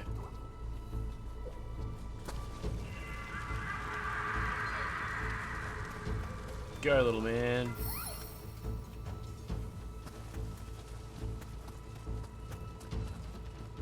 Man, so there's gonna be a Silent Hill transmission, which is a cringy term for a Silent Hill state of play, which is another cringy term for YouTube video. They said the Silent Hill transmission will provide details on Silent Hill Townfall. What do we actually know about Silent Hill Townfall? Do we know like who the director or the producers are or anything like that? Well, I think, is that the one that's by like Bad Robot or something? Him from Powerpuff Girls? Yeah, isn't there there's a Silent Hill thing in development by the guy who made Cloverfield Studio, right? We gotta go on the Silent Hill transmission, yeah.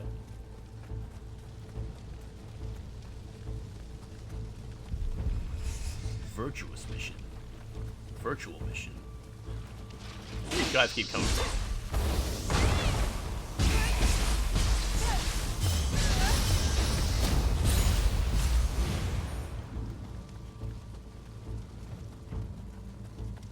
Oh, there's a house here, I see.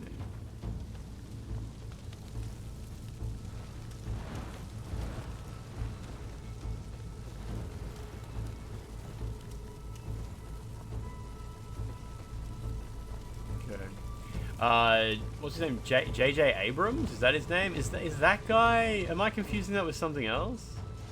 Is that guy involved in Silent Hill Downfall? Downfall. Downfall. Downfall. Fall down.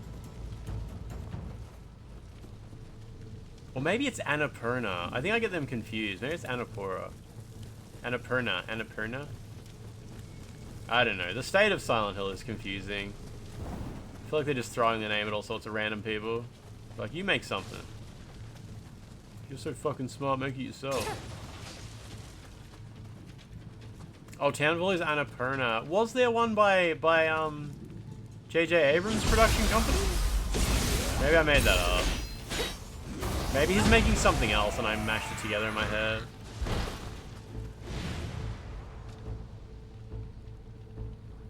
I've never played an Annapurna. Oh wait, Annapurna, they did Donut County, right?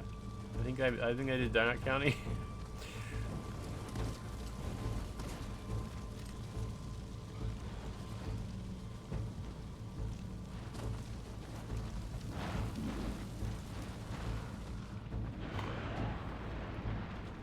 Will Uppies Sweeney be at the state of play? She better be. Who else is gonna do the Uppies?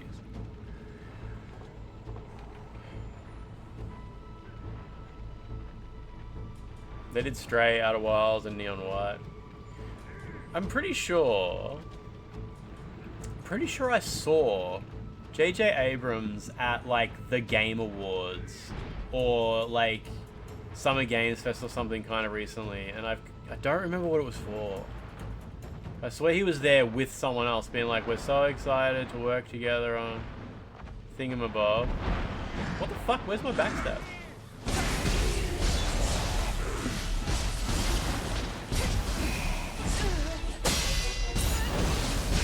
Wait, they were involved in Silent Hill Ascension? Oh my god, really?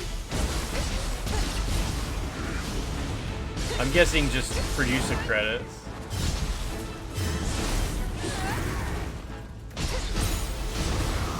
There we go. Making a co-op horde shooter? Oh, okay, I don't know, it sounded right. I don't know. I thought maybe you were right.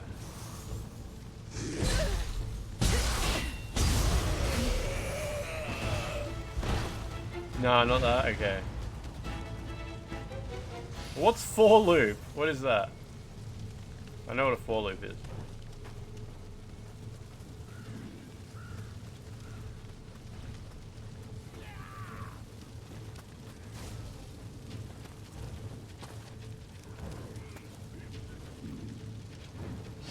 You know what's really good?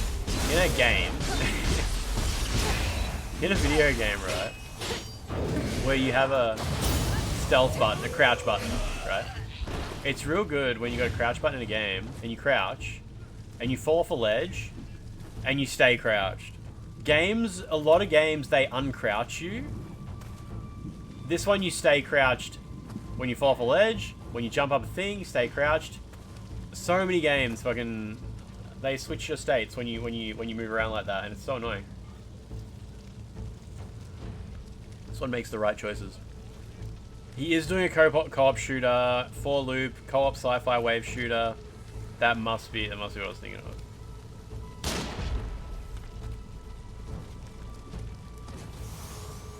Yeah, I could have sworn he got on stage about something recently.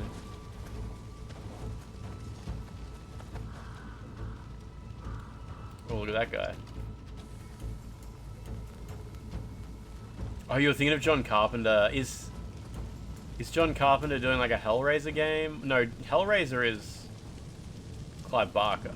What's John Carpenter doing?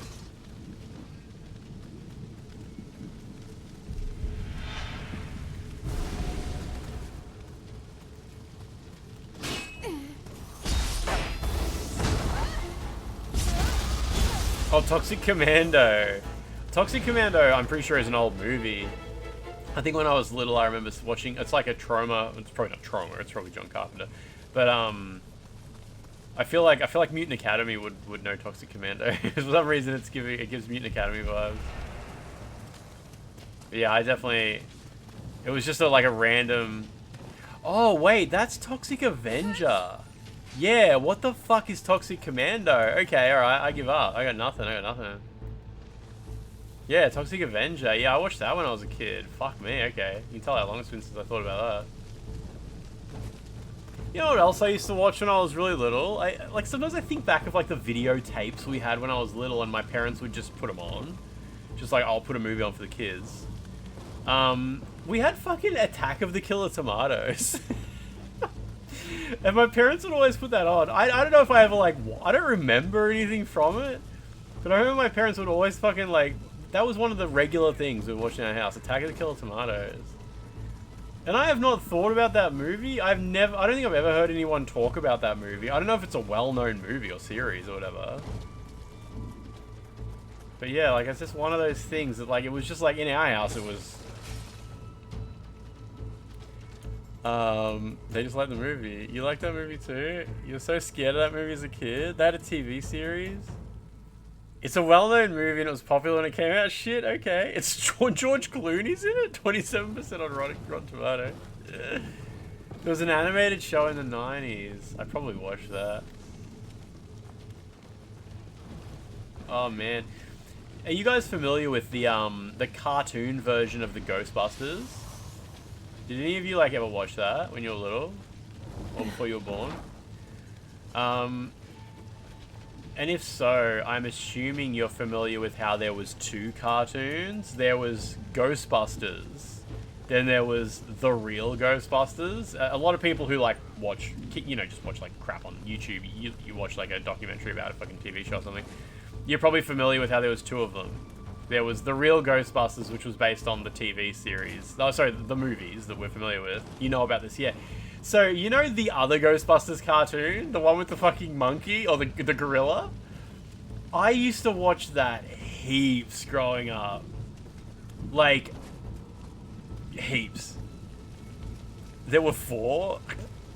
The one with the gorilla and the car that was like weird or animated or some shit. Where is this chest? Oh, it's in here. I used to watch that so fucking much, and I forgot it existed. You know, like going into like the 2000s or whatever, and becoming an adult and shit like that. Like I completely forgot about it. And probably like 5 years ago, I came across like a YouTube video where someone just in passing mentioned like, hey, yeah, there was actually 2 Ghostbusters cartoons. There was the one based on the movies. It was called The Real Ghostbusters, and there was this other weird one with a monkey or gorilla. And when I saw that, it was the craziest nostalgia rush I probably have ever experienced. I was like, I had completely... And like, I watched the theme song, and I was like, oh my god, this is so... That was such a huge part of my youth.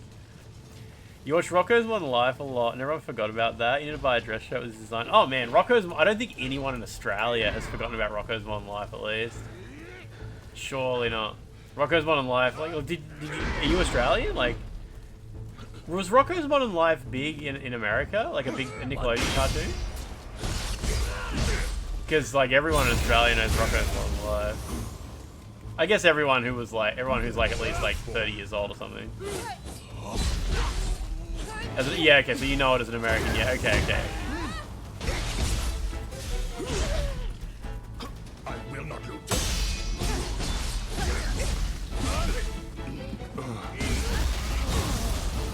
It's funny because like you grow up watching cartoons, especially if you grew up watching cartoons before the internet. And these days you don't really know like what was popular and what wasn't, because you just watched whatever was on. Like sometimes I'll mention some cartoon and no one in chat knows what I'm talking about. I think barely anyone knows Eek the Cat, like E-E-K, Eek the Cat. I used to watch that all the fucking time. The other day in chat, I mentioned Widget the World Watcher, and I don't think anyone knew what the fuck I was talking about. You know Eek the Cat? Yeah, okay, yeah. And he had Sharky, the shark dog that lived next door. He's like, hey, a Sharky. Hey, a Sharky. The way he talked was really good. You watched Zatch Bell? I don't know that. Venkman has unconsensual sex with someone he knows is possessed by a ghost. Remember he gets a ghost blowjob in one scene? The curse show is rolling in your head. What about, do you guys remember Bangers and Mash? Bangers and Mash? The monkeys? The gorillas? These chimps are imps, there ain't no doubt. I used to watch Bangers and Mash all the time. Roger Ramjet. Banana Man. When Eric eats a banana, an amazing transformation occurs. Eric is Banana Man. Victor and Hugo, Bunglers in Crime. What else was on back then? This is like when I was really little, really little. Oh, fucking Henry's Cat. Henry's Cat. Henry's Cat was... Some of these cartoons, it must have just been like one dude, just like drawing stuff. Like, yeah, you can do it, you can make a show. Henry's Cat, I remember being like the most low budget thing.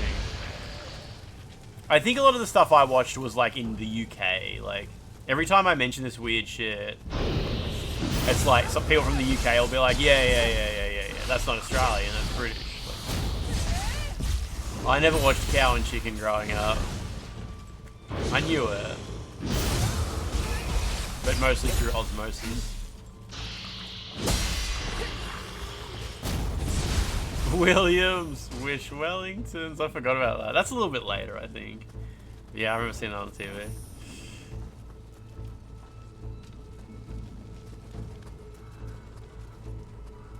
Yeah, ABC in Australia would have had a lot of British shows, yeah.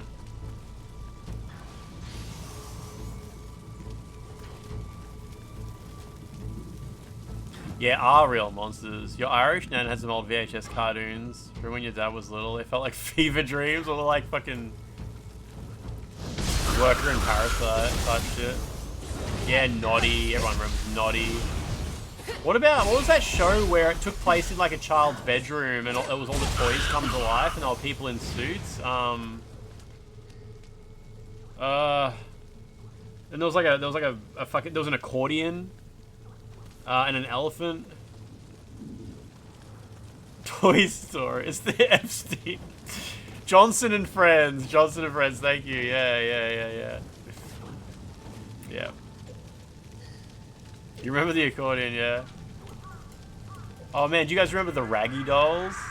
I remember the Raggy Dolls. I barely remember it. Courage and Dexter were your favorite child. See, they were on pay TV. I couldn't watch like Nickelodeon or Hanna-Barbera. Mostly Hanna-Barbera cartoons were on pay TV, which I got when I was a little bit older. Before the internet, we had pay TV, like cable TV. It's called pay TV in Australia because it didn't use a cable. Small Soldiers. Was it Small Soldiers where Dennis Leary shows up at the end? It's how you learned English as a kid. That's so good. I used to watch Small Soldiers a lot. I had the game as well on PlayStation.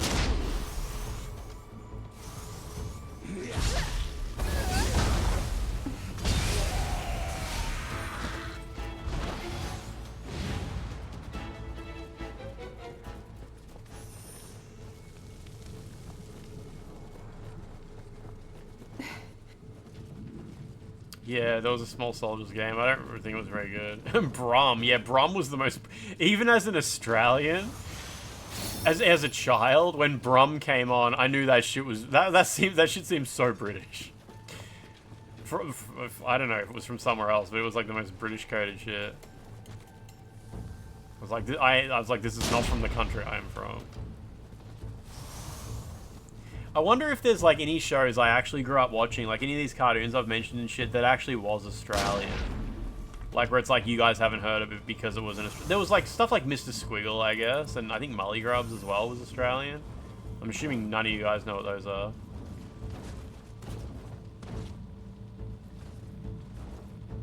But yeah, I don't think there was a whole lot of actual Australian produced children's content back then. If there is, it's hard for me to tell.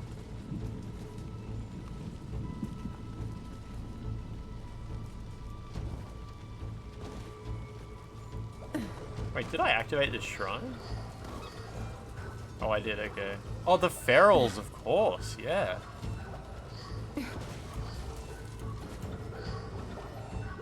Remember A Ship to Shore was an Australian kids show? Yeah, there was all those live action kids show as well, like The Tribe, I think one was called, and H2O, Just Add Water, Ocean Girl. There was like one about a pony club of some sort. I don't know. I don't remember what that one was called. Yeah, like those shows produced by Jonathan M. Schiff. Horse Girls. We watched an episode of Brum on YouTube not long ago. Deep nostalgia for that one. The episode where he's going around the supermarket and slips on some soap and spills all over the floor. Shit, that's awesome. Man, how funny is it when you find something and you're just like, I can't believe I actually managed to re-find this whole thing. Saddle Club would be one, yeah.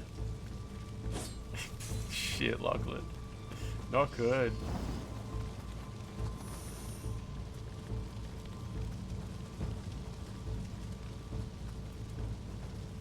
All the kids shows here are either like Nickelodeon or Disney, so everyone's seen most of the time. Yeah, there wasn't that much Nickelodeon. I feel like the only Nickelodeon shows that made it to like free-to-air TV in Australia were the really big ones, like Real Monsters, You're here. SpongeBob, Rocko's Modern Life. This time, I will destroy you. Yeah, Round the Twist, I forgot about that. Oh, Cat Dog, yeah. The proof of my resolve. Every time I hear Jim Cummings' voice, Jim Cummings, I think his name is, Cat Dog. I always hear him in Baldur's Gate 2. He plays like 7 characters in Baldur's Gate 2, but I still just hear him as Cat Dog. I shall expunge. Oh, nice jump. Prior disgrace. Good timing.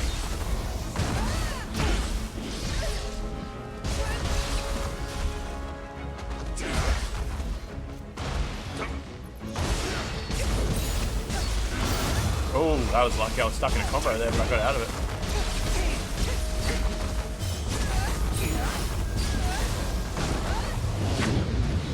Oh, he does fire. Cool. Oh man, I don't know. I don't trust that button.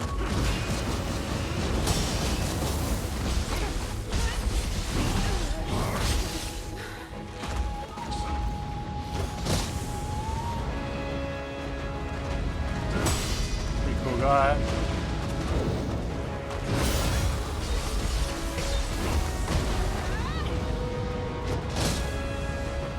Secure ass mod.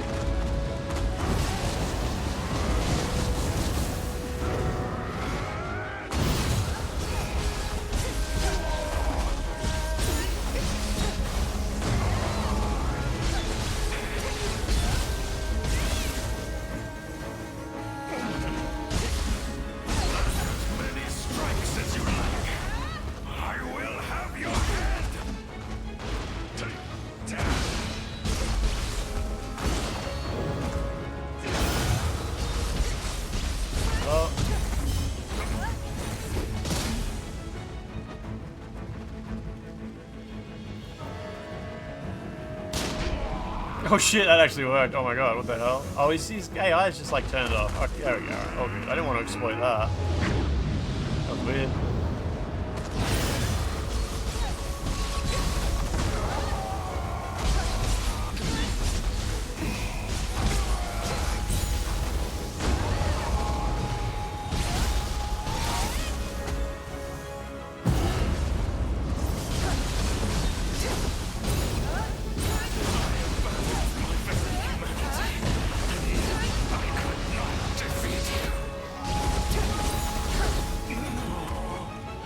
Conqueror.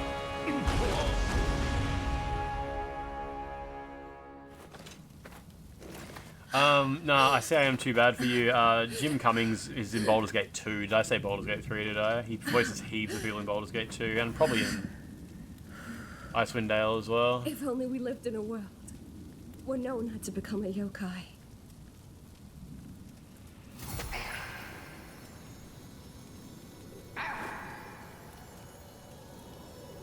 A world where nobody had to say crucible. Wait, that's...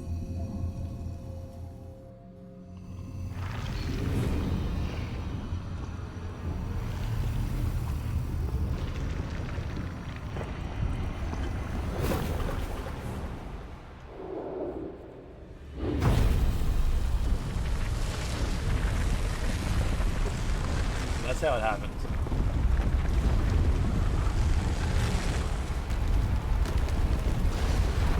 I haven't met Nobunaga, no. I don't think so.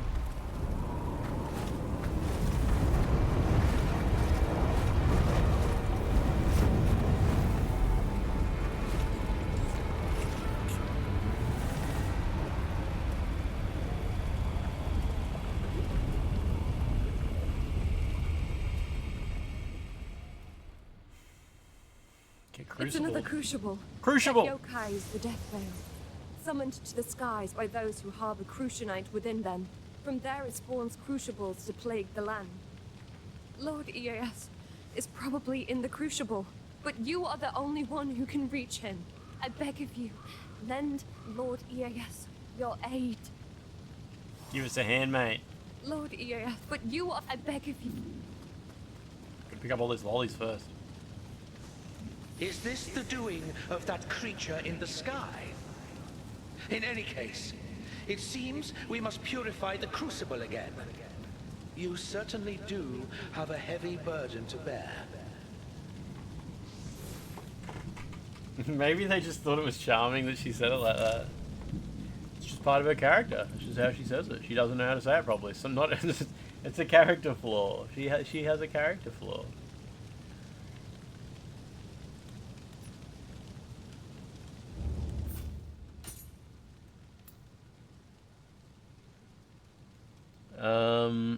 After I defeated Yamagata Masakage, the gargantuan yokai appeared once more in the skies, and the crucible spread forth, as though pouring out below it, swallowing the battlefield. Naltora claims that this is the Death Veil, or Soranaki, a creature that summons the crucible. She's just Australian. You played an hour of Final Fantasy VII Remake, just held up on the left stick. Oh, an Aerith? A section with Aerith? I don't quite remember that. Good on it.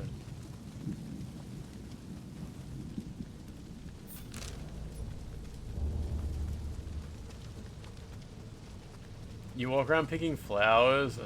It's supposed to help you feel connected to the character, I'm sure. Japanese word they use for crucible is jigoku, which is like a Buddhist hell. Oh, I noticed that in the game engine it's called, when you're in a crucible, it says written in English, it calls it hell. That's interesting.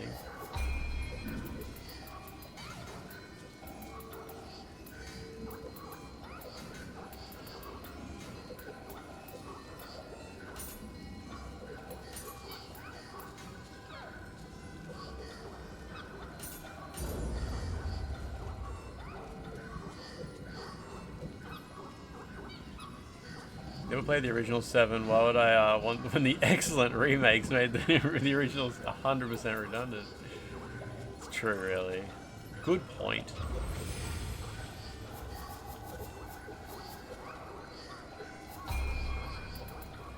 Oh shit, I forgot about this. There's a vengeful spirit. In Futamata, I heard talk of a grudge harbored toward Muramasa. Muramasa's a swordsmith without equal. It's rumored his blades will antagonize the Tokugawa clan. But why would anyone harbor a grudge against Muramasa? I'd best investigate. Yeah, I found a corpse and it had like a sword on it. I think when I investigated it said this sword's fake or something like that. The original remake's alright if you have any affection for Midgar. I don't know what a non-JRPG player would like there.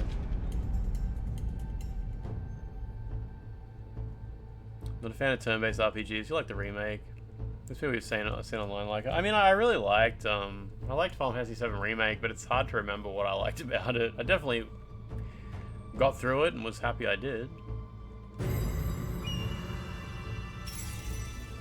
I think my opinions on the remake are pretty similar to most Final Fantasy VII fans, where it was like,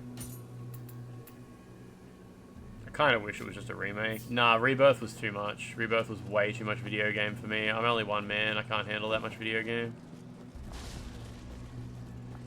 I got up to Junon, so, I don't know, 20 hours in? Yeah, the janitor ghosts, yeah.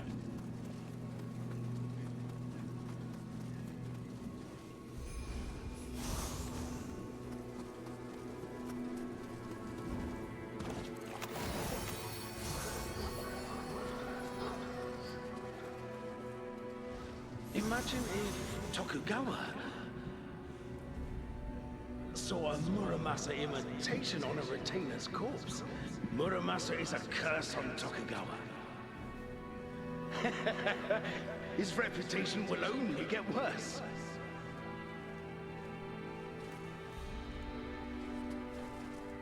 Does your character have a shit streak on the back? Wait, what body part? What have I done?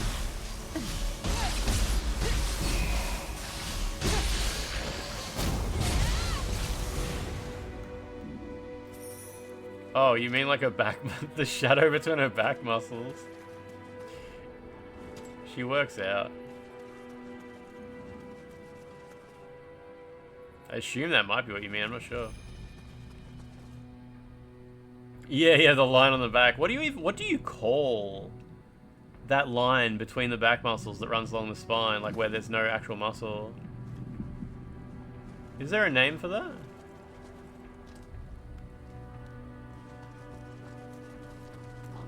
Spine line. I would assume there's actually like a colloquial name for it.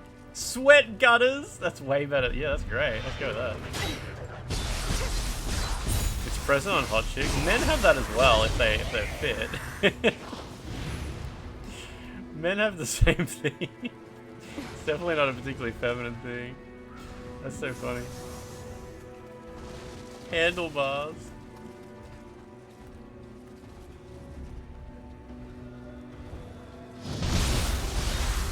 I guess you don't spend much time looking at hot, shredded dudes from behind, like I do. If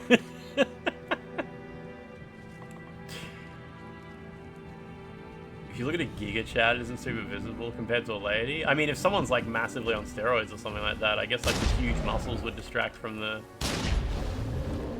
spine line.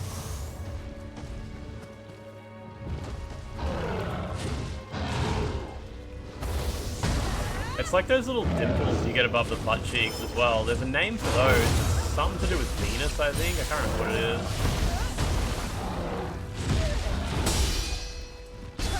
At the end of the day, it comes from low body fat and a sensible amount of muscle without being way too much. Dude. It is Venus dimples, is it? Okay. Are we close to finishing the game? Not even slightly, no. Venus Vacation Prisms. The Prisms. The Eye of the Storm. Ella finished this yesterday. I'm guessing Nat hasn't finished it yet, has she? She must be close. Probably should have done that. I don't know if Nat's doing 100% of everything, but she plays so much, she probably is.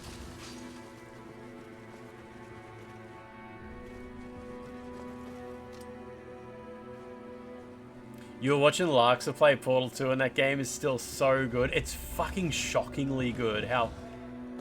There's so much good shit in Portal 2. Like, there are so many funny little things you just don't notice. So, and it takes, like, every room has so much going on in it. You nearly finished at 50 hours. You might have 10 more hours to go. Okay, okay.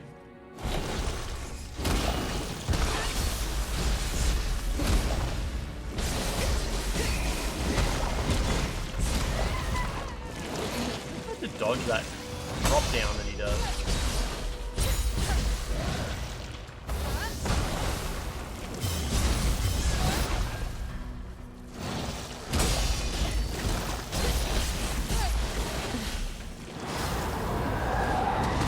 Jeez, I was stuck against the wall, damn it.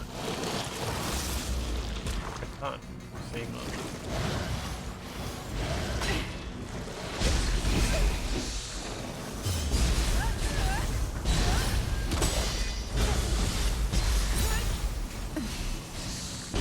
The two co-op bosses spotted in one of the last test chambers. They're in the ending as well.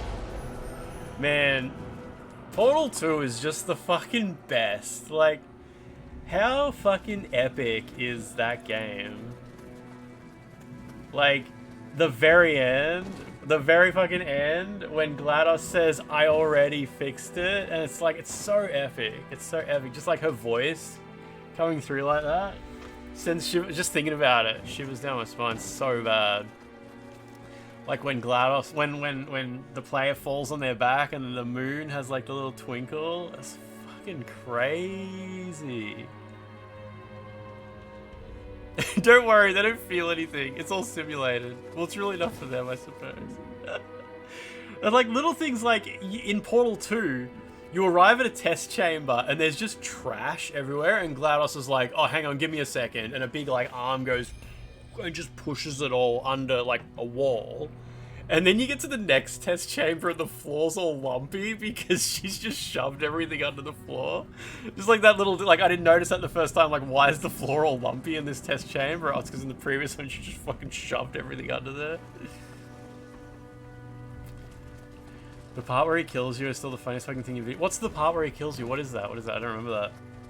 What if Portal 2 had 150 hours of painting like Rebirth? It would have been way better.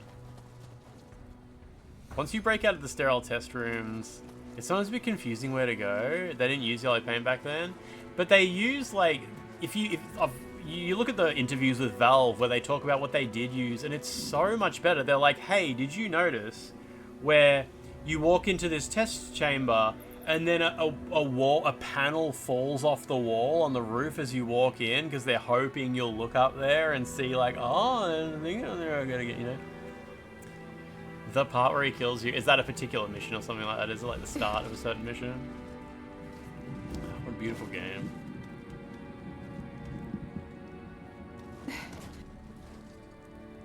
It's the part where he kills you in Chapter 11 titles, the part where he kills you, after he says it's the part where he kills you. It's the name of the chapter and GLaDOS says it, and it's the name of the achievement. She says it twice or something like that.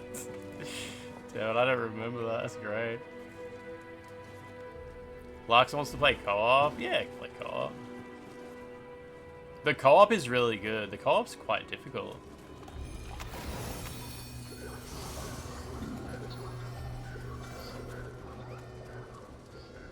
It's a I assume since it said the part where he kills you. Yeah.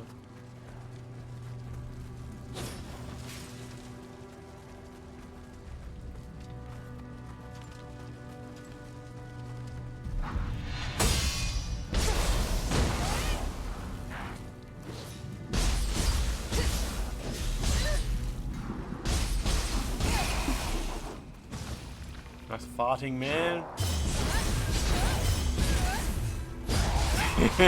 Tony, that's great. I don't remember that yet. You might play Portal 2 when you finish in Final Fantasy 7 in like 20 hours or so. Yeah, good, nice. Portal 2 eventually came to Xbox, didn't it? It's probably even backwards compatible. I've played through it on PlayStation 3 heaps of times.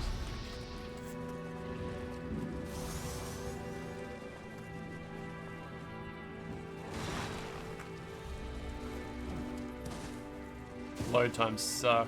Yeah, you got it on PC.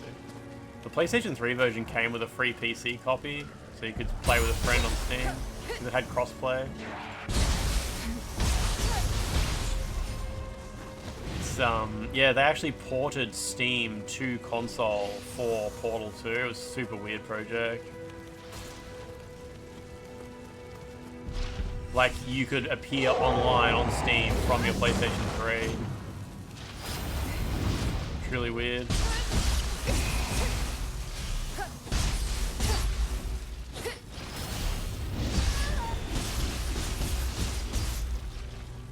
Oh, there's PlayStation Move DLC exclusive to PS3.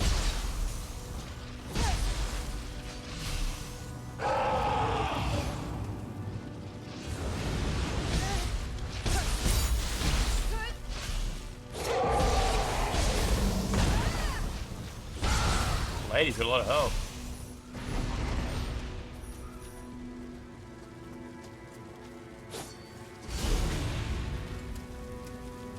The description says, this is the part. I still haven't platinumed Portal 2. I think I need a couple of co-op trophies. But unfortunately you can't. They discontinued Steam support for PlayStation 3. It was just a few years ago, I think. And now you have to do it split screen, which is fine.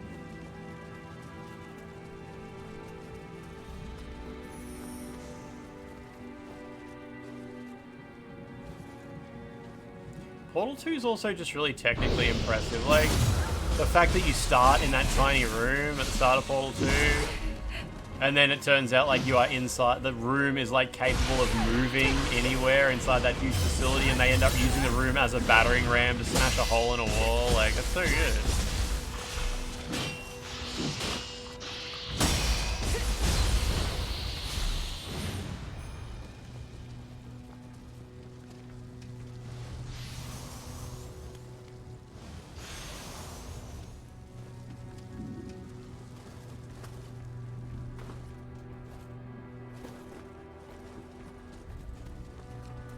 Okay.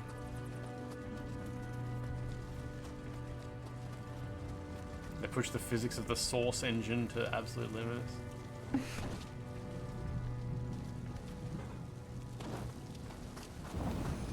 Oh, it's behind a wall, damn it.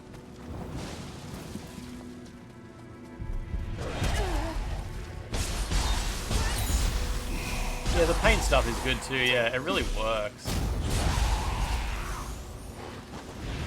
I love how, man, the story in Portal 2 is just really good, really good. Like how you think Cave Johnson is rambling about the Portal surfaces being made of moon dust because it's just like, that's just a funny thing. Like, yeah, it's moon dust, that's why we can only use it on certain walls, and it causes cancer and shit like that. It's just Cave Johnson being fucking crazy. Really good, really good.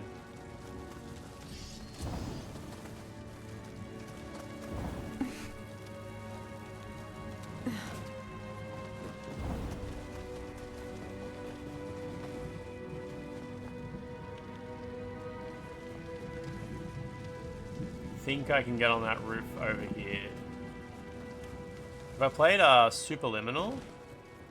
Superliminal, no. Is that the one where you take photos? Maybe? Oh, it's no use jumping up there.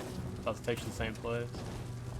Oh no, Superliminals, is that the one where you grab things and there's no depth perception? There's no true depth to the world. Yeah, so you bring something close to the camera and it looks huge to you, but it's literally just like it will interact with the world at that scale. Yeah, I've never played it. I don't know, like I remember when it was in development and they were posting screenshots and videos. And it was one of those things where I can't imagine how they made that game. Like, I could not think of how the fuck you put that together. Like, on a technical level, how do you even... Like, there's got to be some insane math happening in that game. Like, I don't even know how you would approach that. Like, usually when you look at a game, you like, if you have any experience with any sort of engine development, you know what's going on. Like, yeah, I understand like the logic that's happening here with the collisions between the world and everything. I understand how a clipping plane works, and like we're all good. Like, I understand what nav meshes do and how the AI works in relation to everything. Like, but then you see shit like Superliminal, and it's like I don't even know like what is happening under the hood. It was made. I think Superliminal was actually made in RPG Maker. Wait, this is progress? Then what the fuck is... Why is there a shrine over there?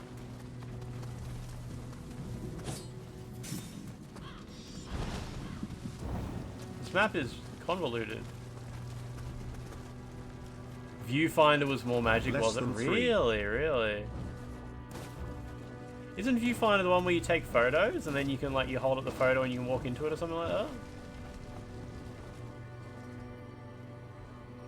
Yeah, Antechamber mostly used portals, I think. Like, it mostly just teleported you from place to place, I think. Like, even, I think it was Unreal Engine 3 and the camera even, like, jittered a little bit as you went through portals. Yeah. So, it's like, with Viewfinder, you can kind of, you can imagine how it works. Like, it does do a ray cast and captures the geometry. And it lets, like, it would be an insane amount of work to make it work, but you can imagine, like, okay, this is how you approach this problem. Oh, I'm an idiot. This is just where I came from, and that just loops you back. Okay, all good, all good. Too busy thinking about video games.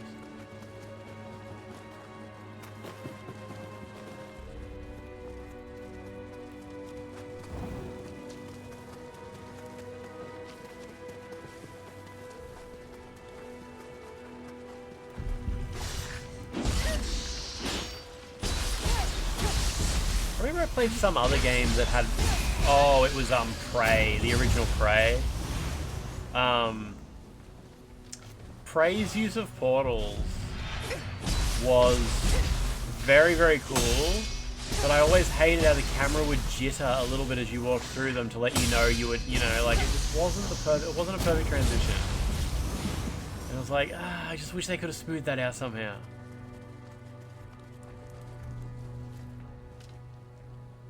Ari, you completed the first region. Nice. I'm pretty close. I think I'm close to that. I've got to do that big crucible that popped up. But that's it. Oh, actually, I assume the end of it comes after that.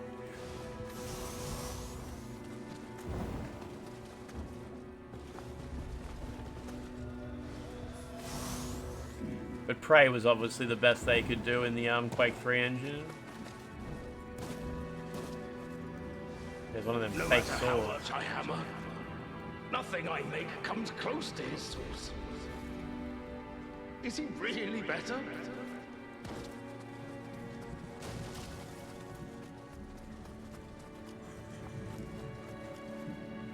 We're following the guy who made Antichamber on Twitter, and it sounded like he was making good progress on a similar mind-bending game. Alexander Bruce. Yeah, I know Alexander Bruce really well. I remember when he bought an apartment. He bought like an apartment on like the fucking whatever the biggest building in Melbourne is, and I went up there and it was just fucking shocking. He made so much money off that game. When he invited me to his apartment, and I was just like, this is like billionaire type shit. Insane. He bought Lance's used car.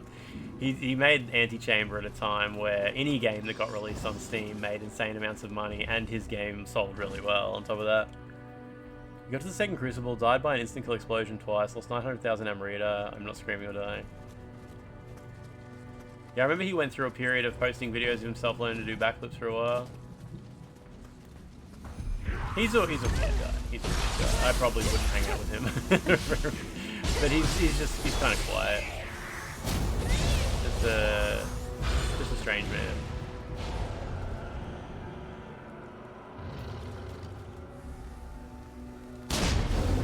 Oh, I thought this was one of them ones with the tongue. Okay.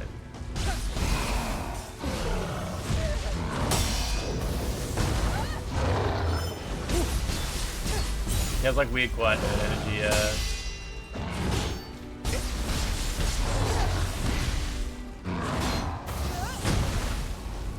I remember Alexander Bruce was really into what's the anime girl who always wears like a bikini top. Fuck. It's got like this anime with a weird name. It's not Japanese. It's I can't remember what it's called. It's some old anime from like Evangelion times.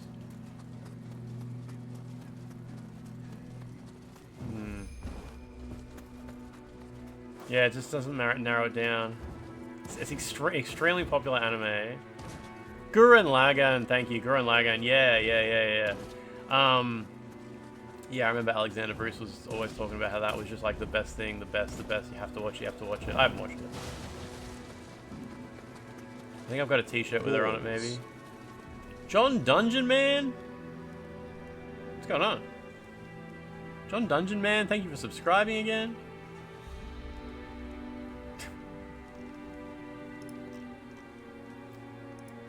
You're gonna say Black Lagoon? Close, yeah. It's really fun. Studio Trigger came from ex-Gainax people that made Gurren Lagann.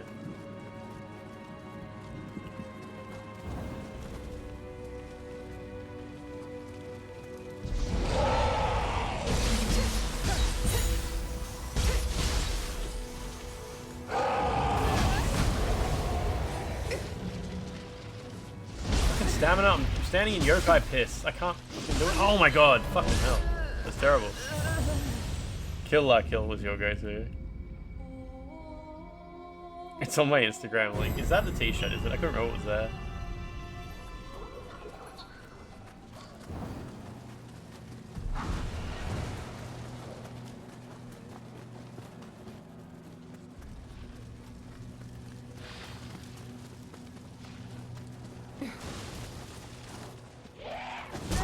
Thank you. Yoko Litner, is that her name?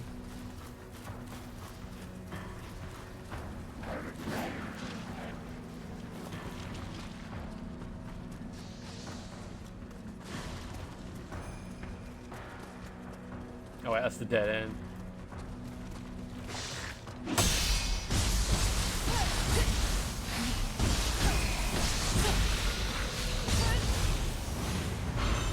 You haven't watched Kill la Kill? It was spoiled for you? I don't know anything about it. Kill la Kill's the one where the girl puts on the clothes that drinks her blood and gets real skimpy and makes her powerful, hey? I watched like 4 episodes of it, I didn't like it. I didn't like the animation. And I'm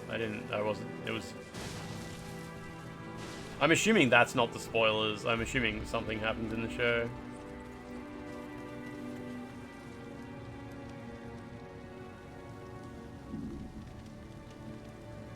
There's some kind of issue with the camera where sometimes it just goes like faster than I can even move it. It just like slams down to the ground. That was spoilers. Oh, you've seen all of it and you can't think of anything to spoil. Oh, okay, okay. People told me it was like really spoilable, like something changes or something like that in the show. Maybe that was just doing the regular like, oh, it gets better, keep watching type talk.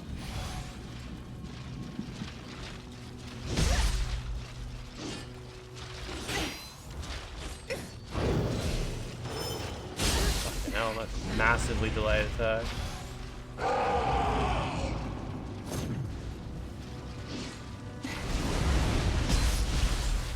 So much yokai piss on the floor. Oh my god. Oh, why is that so delayed? Jesus Christ. You tell me you're going to do an attack unless you're actually going to do it. Why has this guy got so much health? Oh my god, that was still too early. I waited like 45 minutes for that.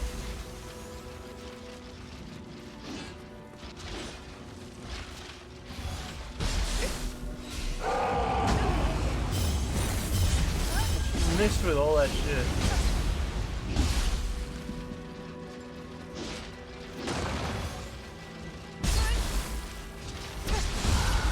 Genius.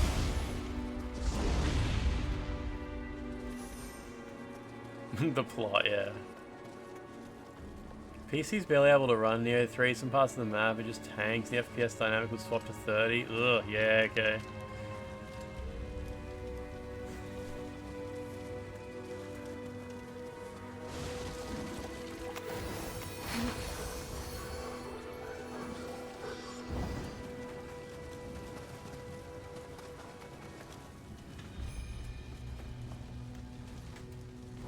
Okay. Oh, I'm back down here, right, okay, I remember kind of coming through here.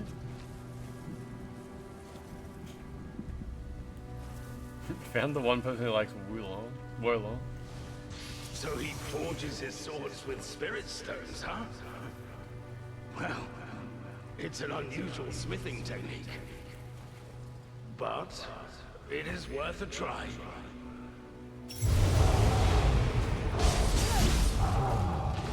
Something for the badge.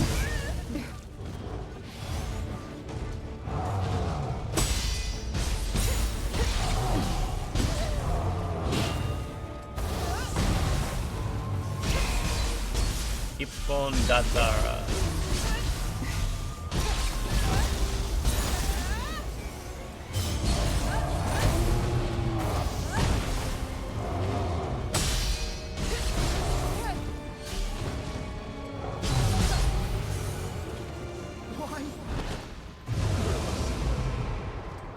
Why weren't you consumed by spirit stones?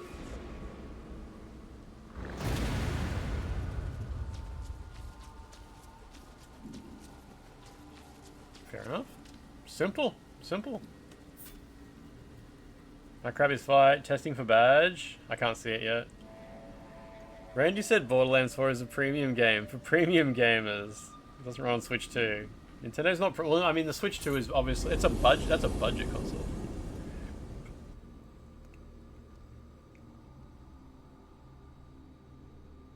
Your PC is running this game like a breeze. Ultra wide 1440p and it looks good. Your GPU doesn't break a sweat. It's weird that like some people with powerful GPUs can't run this game despite how like simple the graphics are. Well, I got Ippon Datara's Odachi, that's pretty cool.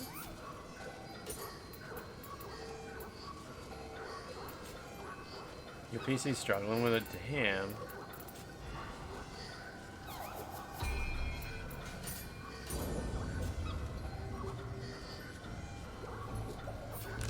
We've got a crucible.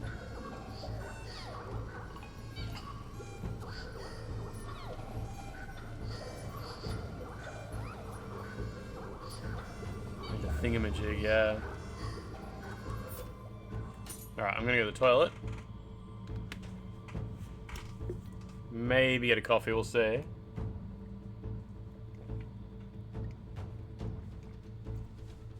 You're on a 1660, 6 gigabytes of VRAM. Locked 60 FPS is basically impossible without destroying the resolution with pixelation. Jesus, okay, yeah. What the hell the engine is doing under the hood there? Alright, I'm going to the toilet. Maybe getting a drink. I'll be back. I'll be back.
Avex tracks.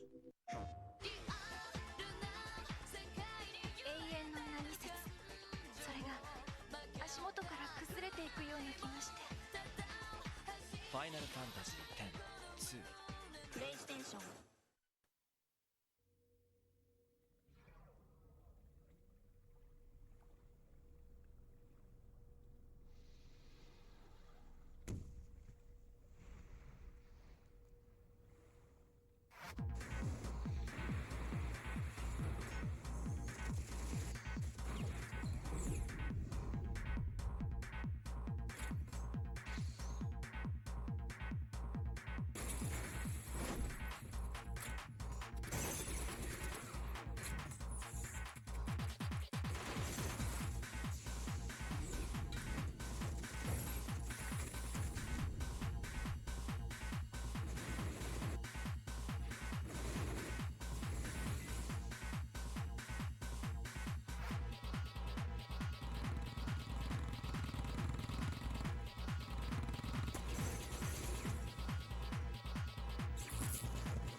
最も過激な戦い、伝説の格闘ゲーム、デッド・オア・アライブ。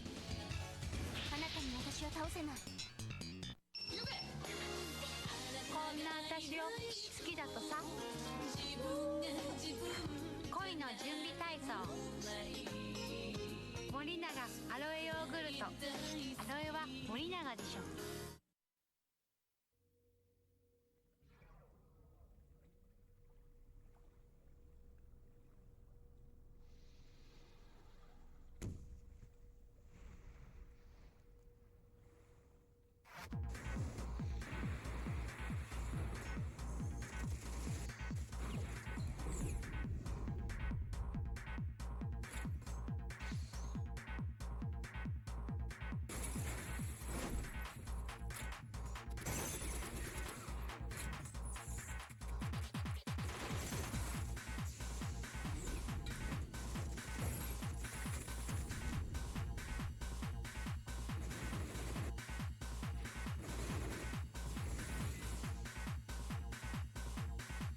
Okay, all good.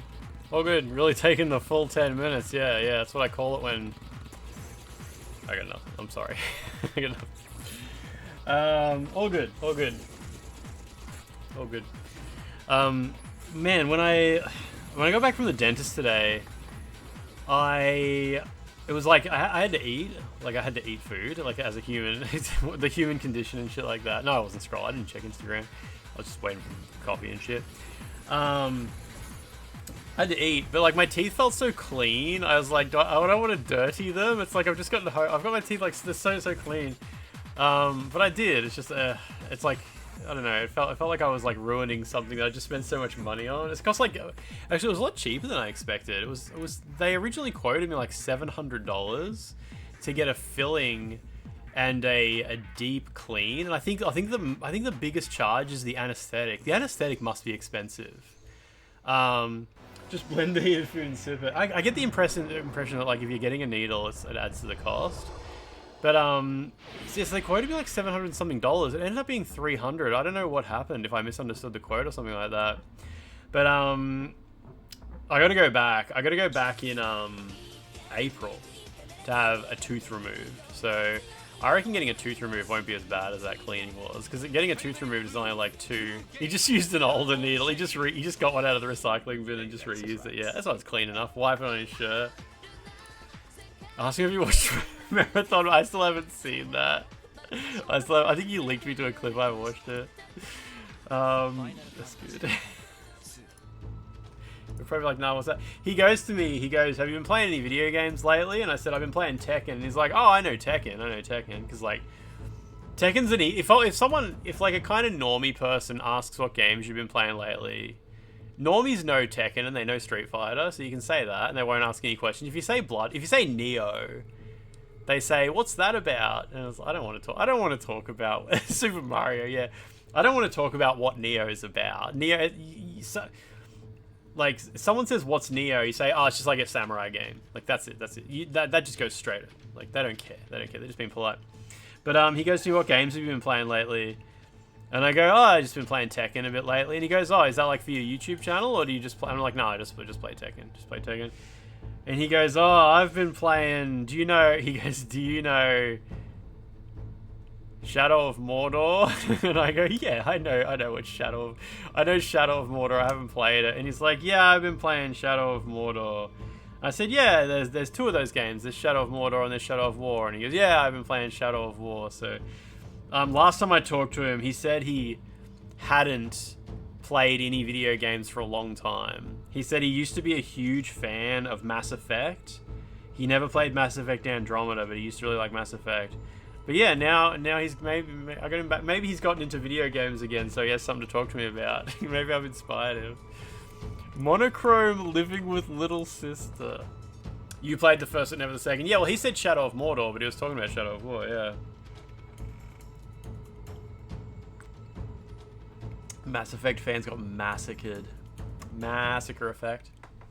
That's right. You got 3 good games, right? Is that fair to say? There were 3 good Mass Effect games. Okay. No, I think he did play the first one. I think so. I think that was the impression I got.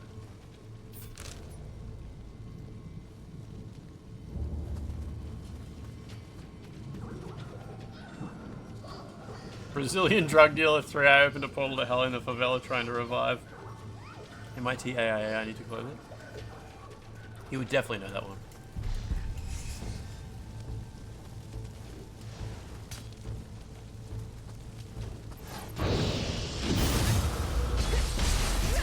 I already did this area, right?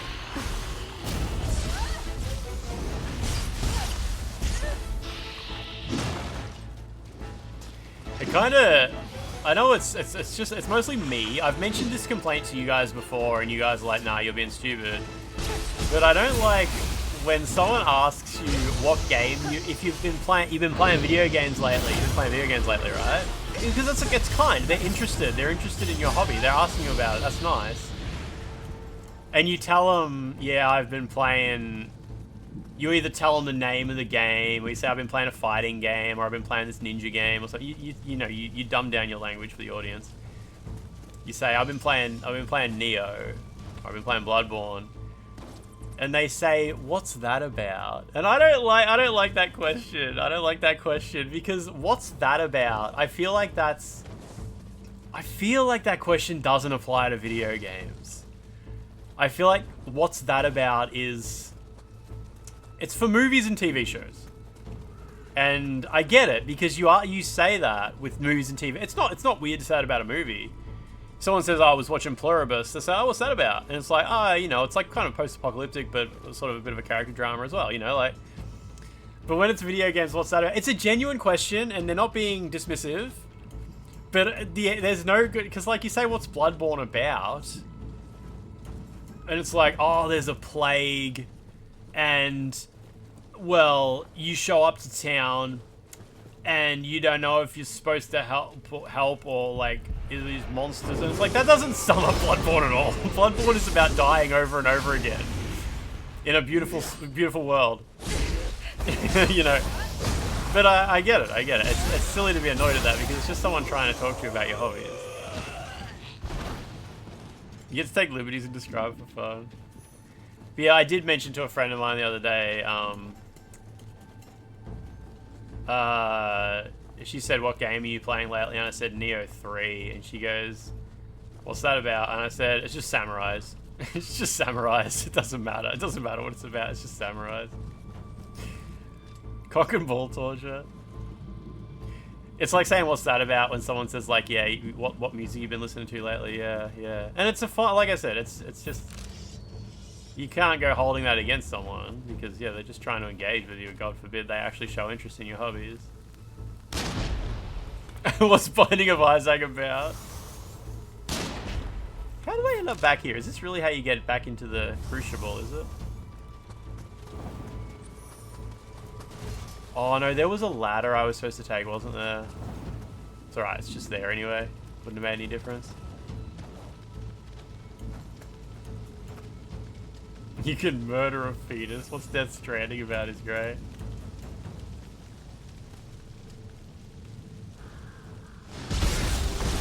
Rikimaru, how you doing?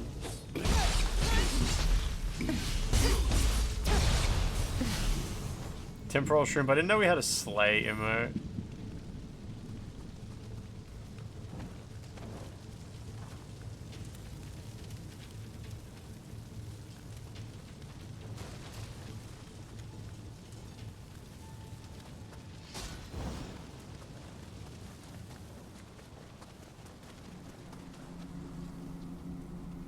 Alright, video game time.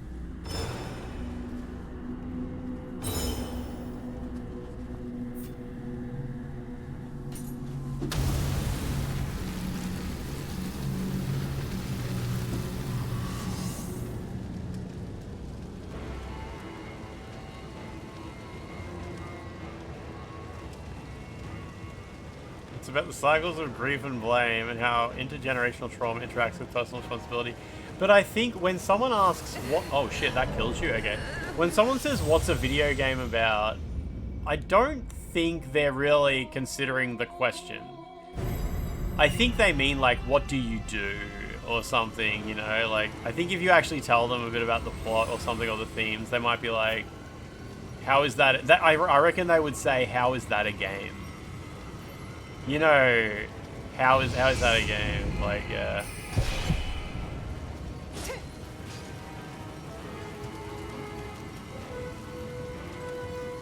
You just have to get all the points. You have to be the first one to get the most points.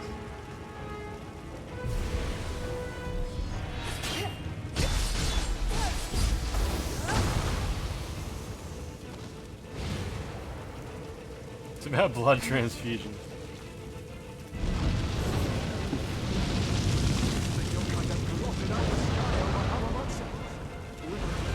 Make it out of here alive. I think it was weird.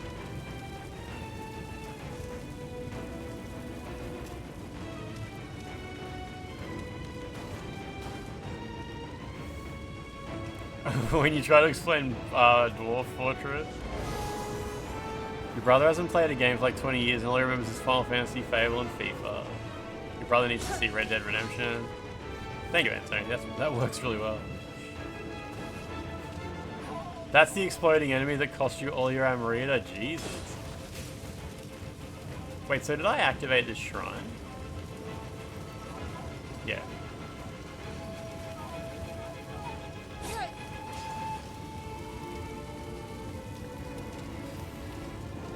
Oh yeah, Mugenics came out today, didn't it? I wonder if Sydney Sweeney accidentally misread the title of the game and bought a copy before she realized it was about cats.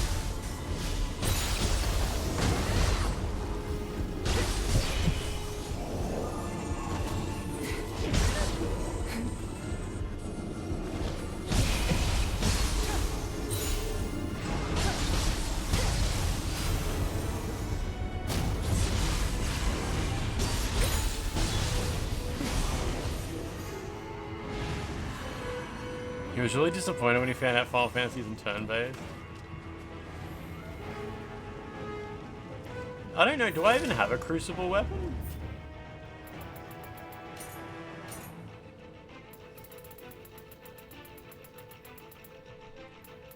I don't think I have a particularly good one anywhere.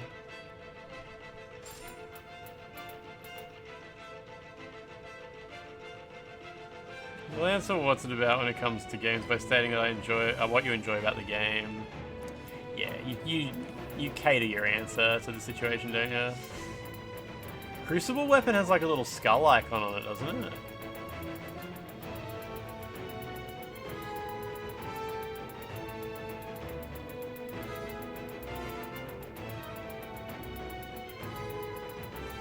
Oh, there's one. It's level 15. Something keeps giving me Amrita.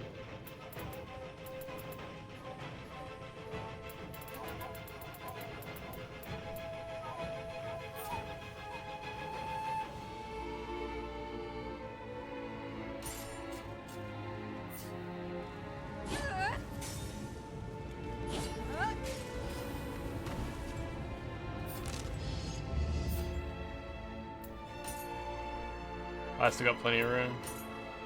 What did it say? It said flick the stick back and press triangle. What's it meant to do? Severing spin?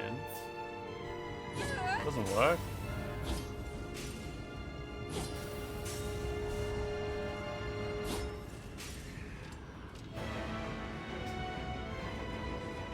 You hold R1. Hold L1. Oh no.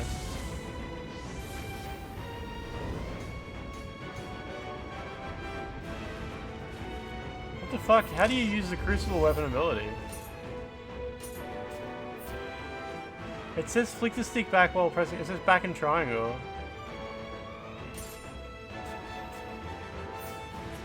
Oh, it did it that time.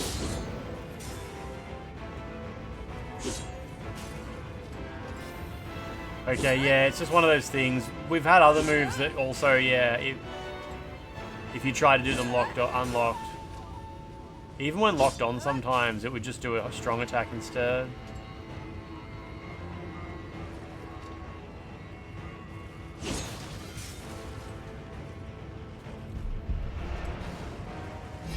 I hated Control Scheme B because if you whiff a parry, she does a heavy attack.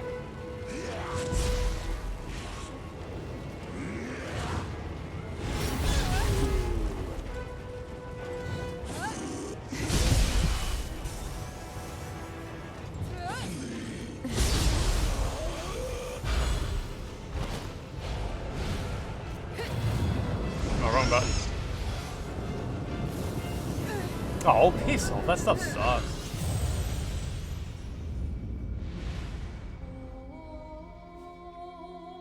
Elite Fighter, how you doing? What's going on today? How's your Wednesday? Macross 86, what's happening?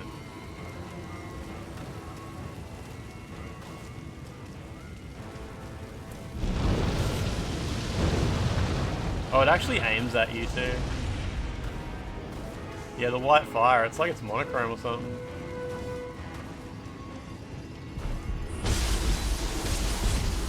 This weapon does fuck all damage. How long does it take to like max out the Crucible ability?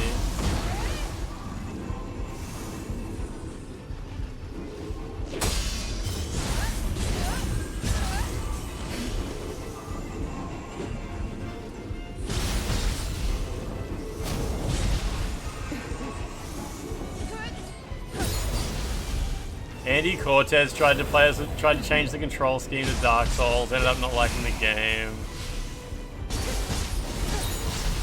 It's such a, yeah, I don't get it. I don't really get it. You'd think someone who's been playing video games for long enough would be able to, like, it's interesting. I don't know, I don't really get it. Oh, you just have it equipped, you don't need to use it. How do you have does this game have like multiple equipment slots? You can put in a different slot somehow?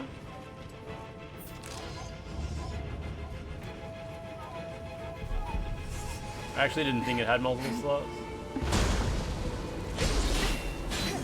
Oh, you unlock a second slot later, okay.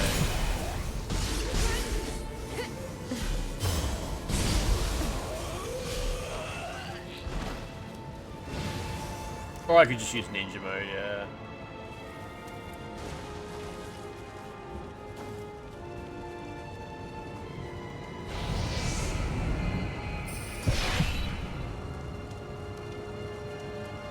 Second main area, you get the second slot. Not sure how exactly, you just notice at some point. That's cool. Your samurai has 2 and ranged. Excellent, okay.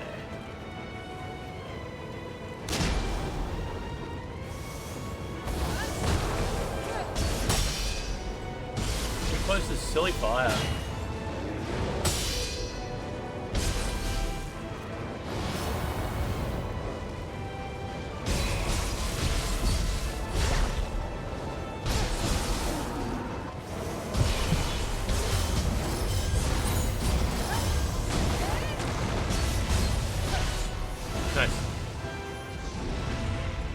He said he loved the combat but didn't like the environment so much of anything else. Yeah, alright, fair enough.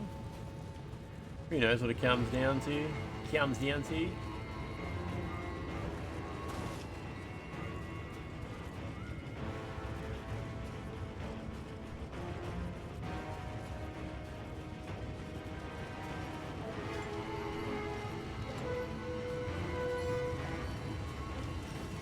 Wait, what? Telling me I could have just gone this way the whole time?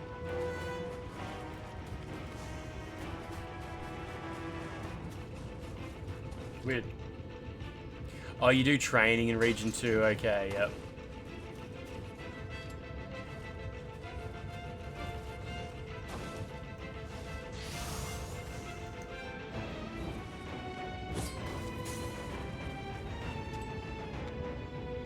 My teeth feel so weird. I don't know if you guys have ever had like a dentist cleaning after like a long time not getting one, but like my teeth are like a totally different shape now. There was like tartar on the back of my forefront teeth that was quite built up, and now that it's gone, my teeth just feel totally different. Oh my god, yeah, there's definitely something wrong with the camera. Every now and then it just puts massively up. None of us have ever been to a dentist before.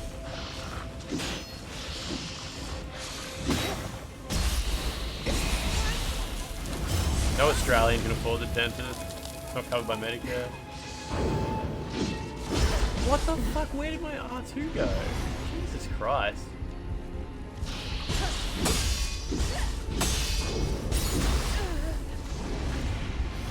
Yeah, you guys are right. The burst parries in this game are a little bit broken. It's just one of the many inputs that drops regularly, I guess. The training in this game is quite easy. Okay, good. Didn't want to spend too much time in there. Yeah, this game just loves eating inputs. It's its favorite meal.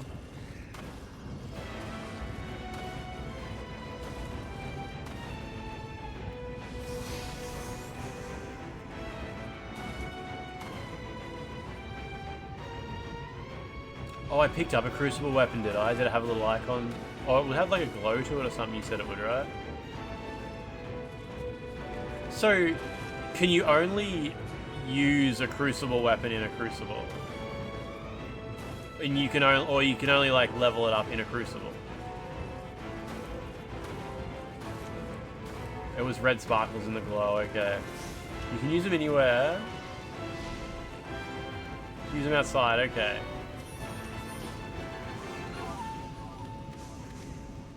Got an Uchigatana there.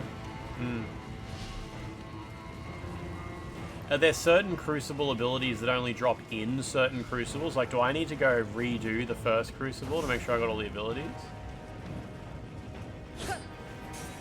Yeah, I saw that was a crucible weapon. That Uchigatana. All these wheel dudes are driving them. Wouldn't think it's like that good, okay. It's not aim assist. Sometimes the camera just goes like really hard and I don't know what the hell it's doing. Like, it's faster than I can literally move the stick, so it's not like me accidentally getting stick drift or anything.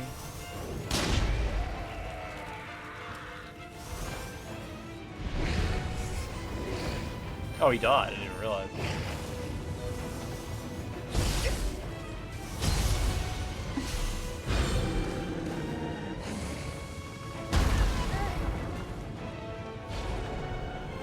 My gun have auto weak spot or something? Oh shit, I don't know. Maybe I have to check that.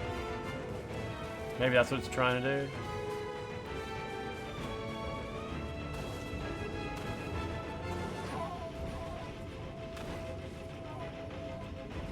Wait, how did I get...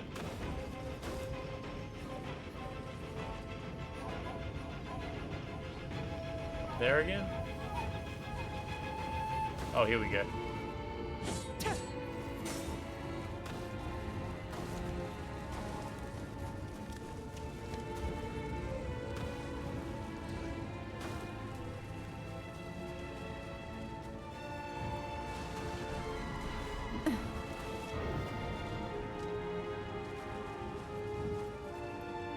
There's a secret area.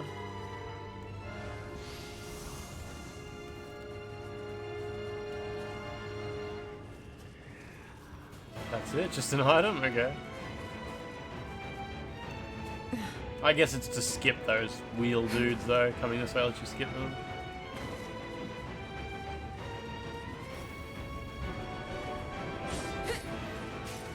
Man, I'm glad we got a state of play. We have a state of play coming and a Silent Hill thing. The rest of the week's gonna be alright. I think everything's gonna be fine. Everything's gonna go smoothly. Doesn't even, like, it doesn't matter if they don't announce cool games or anything like that. I don't give a shit. I just want something to freshen up the week. Something to mix things up a little bit. I don't think I need to be up here. I don't think that's a thing. This is what I think about Resident Evil 9 demo at State of Play, Lachlan. This is my opinion. This is my feelings in a nutshell. I'm Whoa! It warped me back to the last piece of stable ground I was on. That's kind of cool. It's actually got a failsafe. Interesting. Resident Evil 9 demo on State of Play. I don't know. Not too fast. The game's out so soon.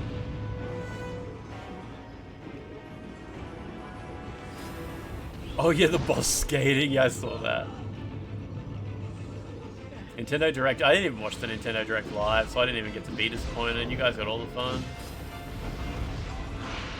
You guys hogging all the disappointment. You were at Futamata. Excellent. They can't stop us now.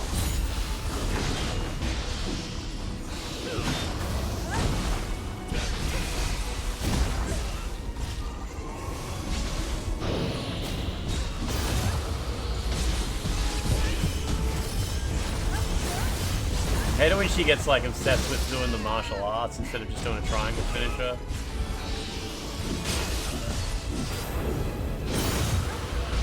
Like triangle button. There we go, thank you.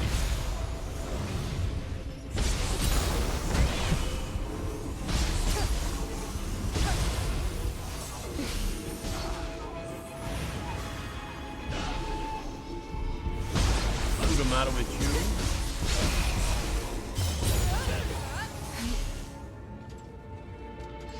Arrived now.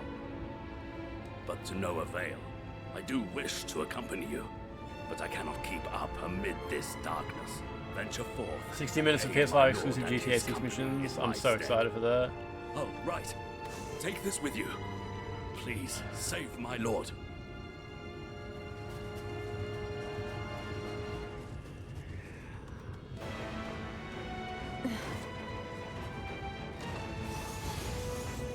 I read on the Nioh subreddit this game does not have very much new music. It just reuses the same music over and over and over. Kind of makes me, now I kind of appreciate the silence out in the open field.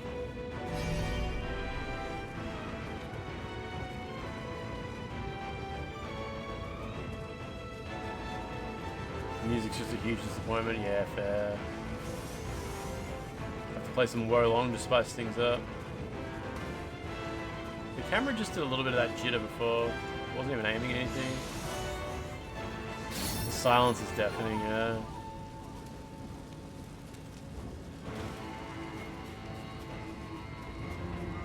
I think the music when you're in those like field dungeons, like you know the dungeon sort of type places that are out in the field, those seem to have unique music.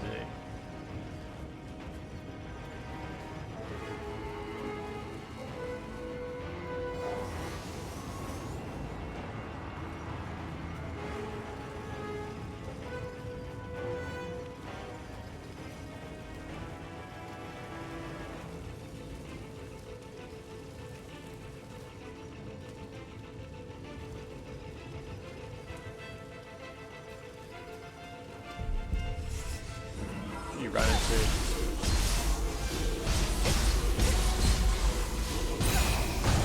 weapon does so little damage.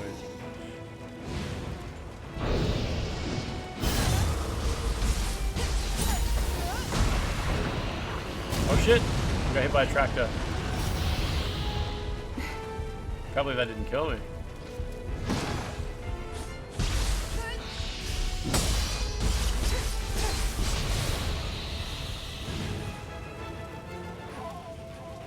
Nioh never had a wide range of music. It's just obvious here that it's lacking. Yes.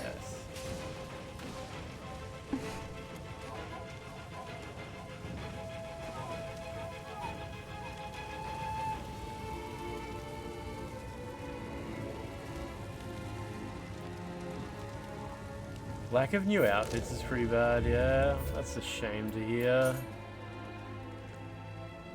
You know, my familiarity is slowly getting there, I guess.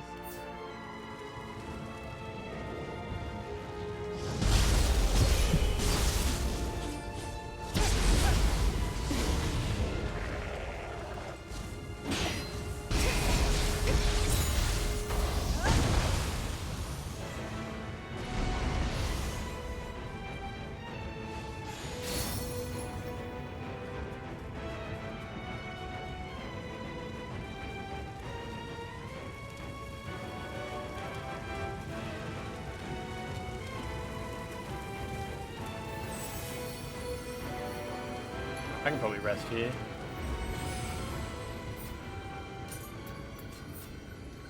Resilient arts, huh? Makes it more difficult to fill the arts gauge, increases damage done by strong attacks by 8%. Right. That can stay as it is.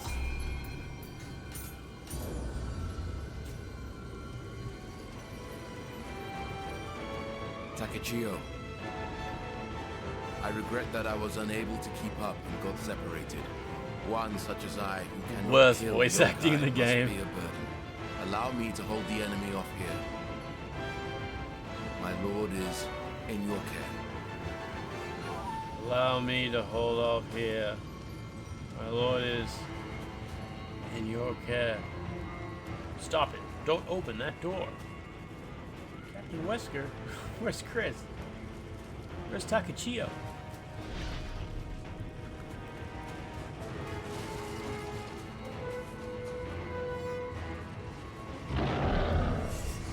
Oh shit! Maybe if I go the other way I can kill that guy first.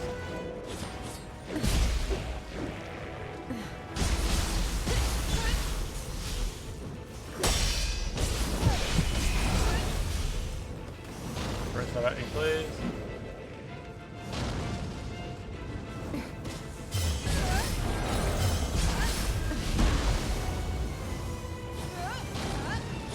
Oh my god.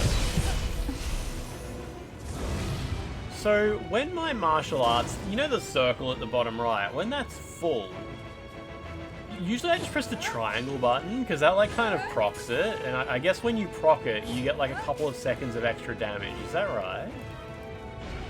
And can I proc it using any martial art, like including a deflect? If I do a deflect, will that like proc it?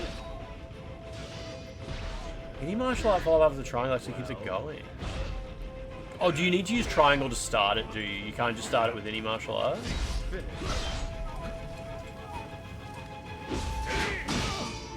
Yeah, when I do it, it lasts like 3 attacks. Yeah, it's like it's on a timer rather than a certain number of attacks.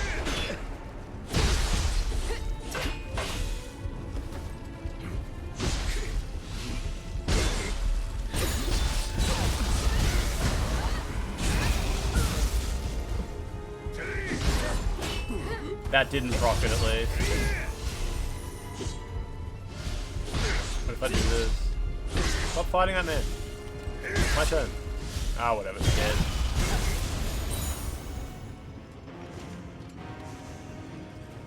So not every martial art procs it.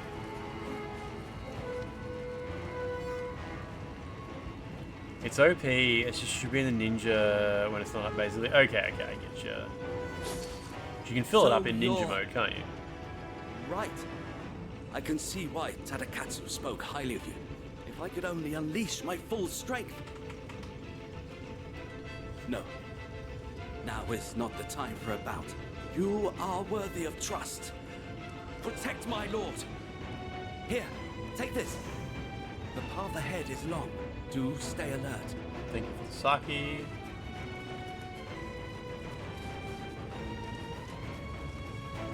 You had it proc when you're trying to do your waterfowl. Yeah, I guess that involves the triangle button, hey?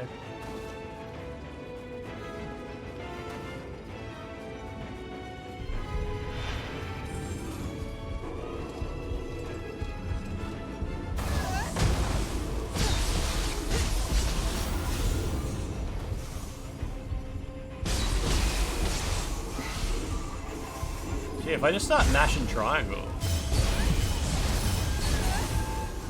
Yeah, it lasted like 4 attacks there, maybe 3.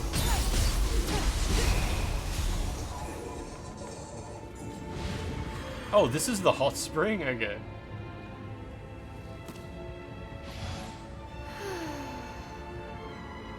They're all red.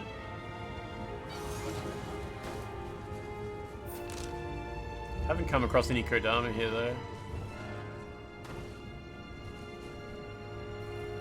Yeah, I don't have, I've probably got a couple of martial arts equipped, but mostly the stuff I've been unlocking and trying to use is all deflection and parrying.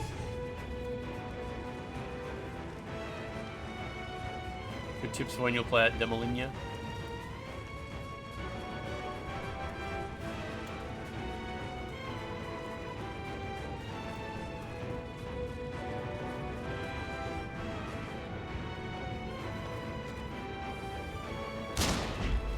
So little damage.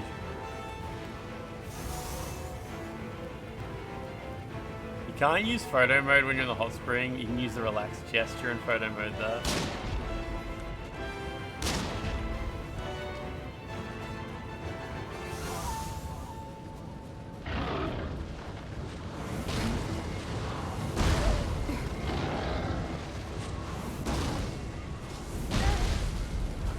Rude.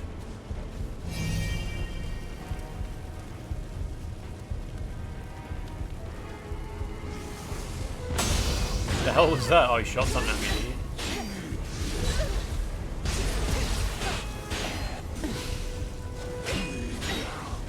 Oh, the wheel came at me too, okay. Oh, I got my first crucible art, okay. Oh, what the fuck is that? Oh, it's a wheel, okay. Know where it came from, alright.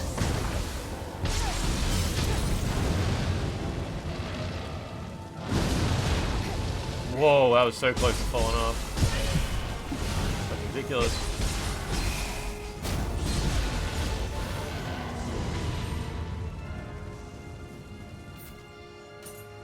Yeah, I think that was my shittiest... Oh, I've got a second one there with Dragon Horn. Ugh. Sickle Spear.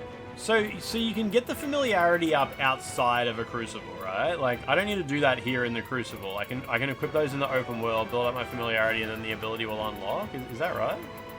That's the impression you guys gave me. Yeah, okay, cool. So I can worry about that later.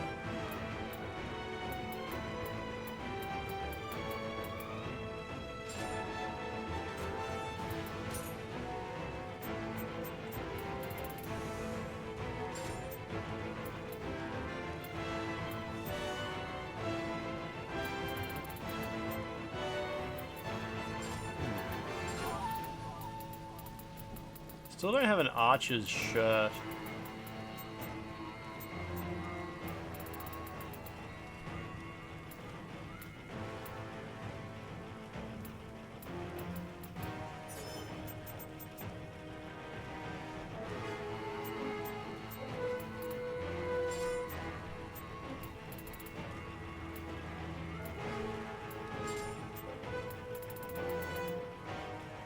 Do I have to use the weapon? You see, yeah, if I can put it in a second slot, that's gonna solve that problem. Oh, I better check my ninja weapons as well. Didn't do that.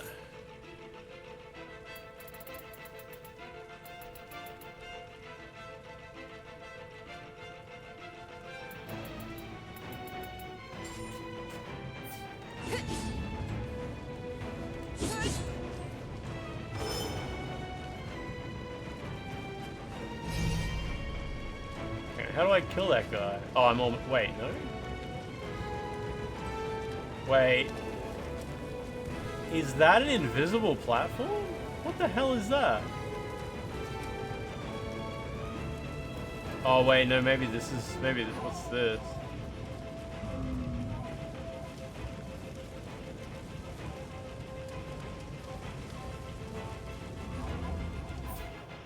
I'm kind of assuming it's a glitch, not an invisible platform.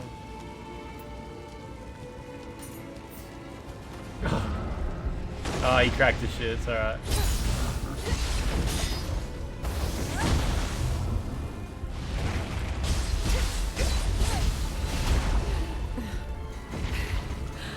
The old shit cracker.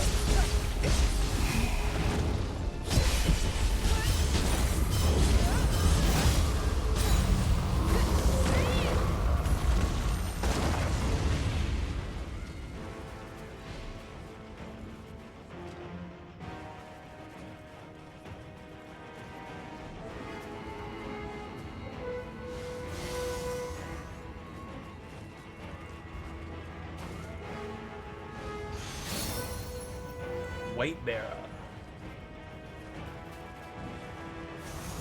I was trying to be nice to him. I did a niceness gesture. I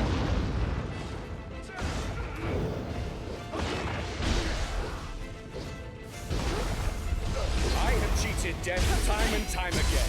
I am the master of tactical reflexes. Who am I fighting here? Who's the boss? Not this tiny skeleton.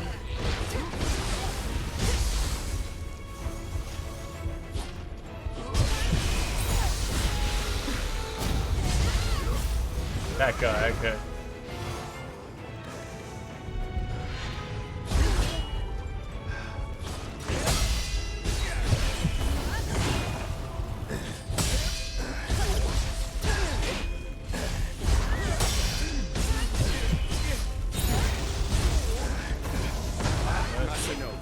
Will now make good on the debt I owe my lord. I refuse to retreat.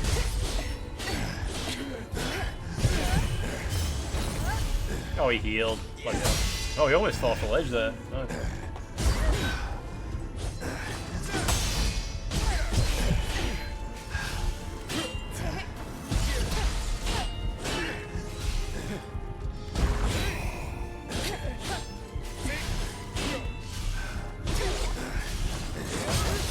Careful, careful.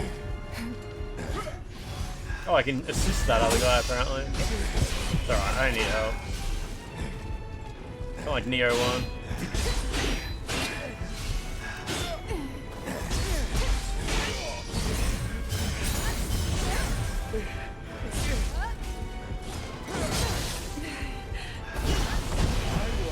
There we go. Get exploded. I can't face my lord like this.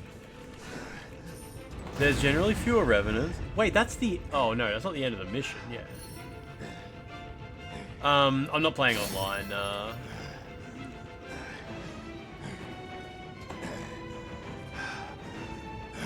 That's why I'm killing every revenant I come across, because they're player character, they're developable. And I before the samurai who earned my lord's faith. You've seen the battlefield. You must already know this is a lost cause. However, so long as my lord draws breath, we can rise again. I beg of you, please save him. Take this and tread carefully. Yes, sir.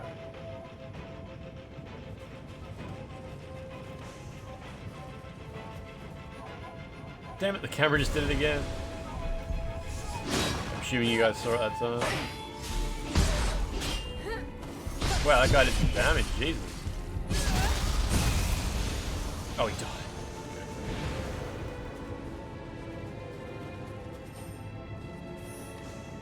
You've got a video for the, how to chain arts proficiency and skills. I'll need to see that.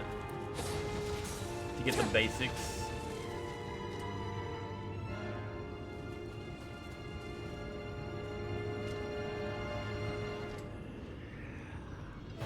Yeah, the loot, people love the way the loot runs in this game, the way the loot looks in this game. People love loot explosions, right? No, I know lots of people hate the loot in Nioh's loot system.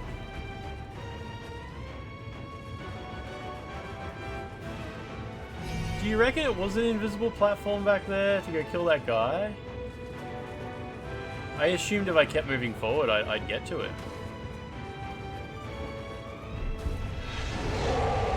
Fuck this lady.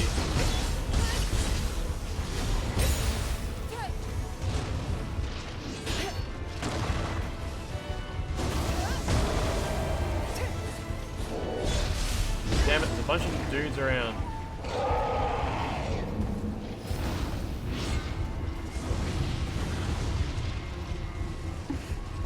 Don't land in the lava! Oh shit! Oh shit, I'm in it! Oh fuck, man! It glitched out real bad, but I mean, it wouldn't have made any difference if it didn't glitch anyway. That sucks. I wanted to kill that dude. Like, I wanted to get to that dude who was throwing rocks at me before. Oh, he's up here. Yeah, okay, I gotta redo it.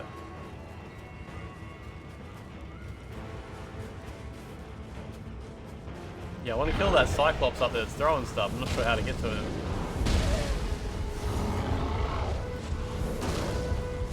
Do you know how to get there?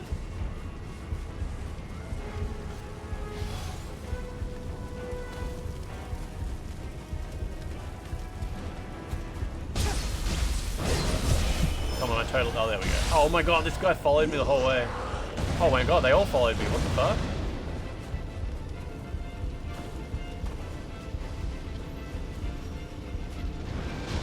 They're all following me. Holy shit.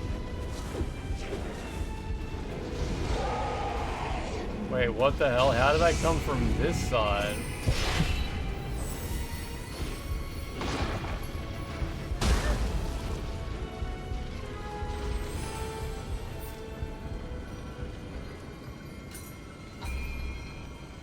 Shoot the barrel with the gun, go around from behind. Oh, there's a barrel there, is there? I don't know if I'll check out Romeo as a dead man. Looks cool.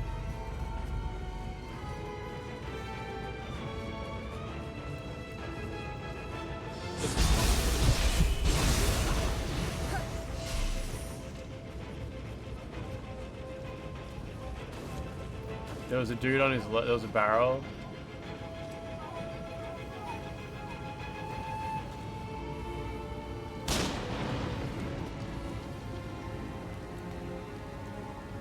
But how do I actually get over there?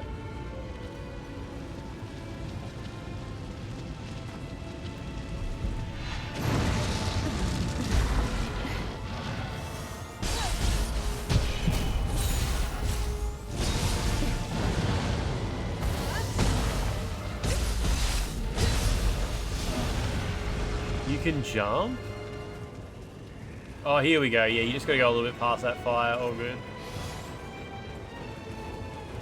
So I was wrong about the invisible platform.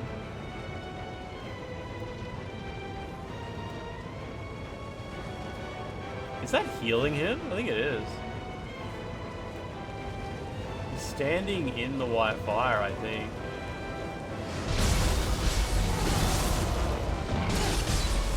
Yeah, no, maybe not, maybe not. Maybe it's just his body. I think he just does that.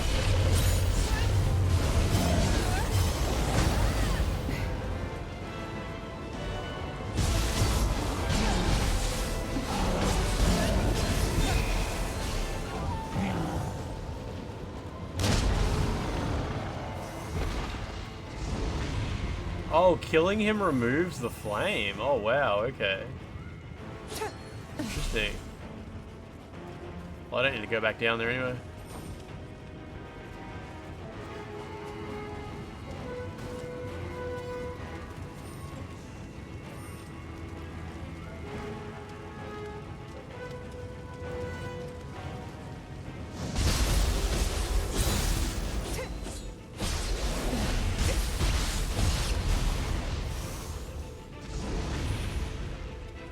Nice.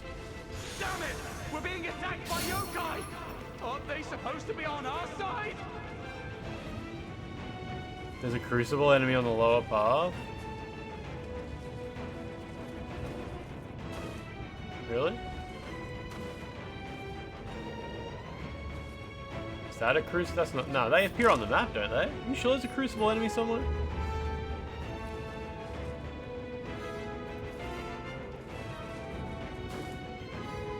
Crucible. Oh, here we go. Yeah. There's something down here. Didn't see this place. Oh yeah, look at that guy, yeah.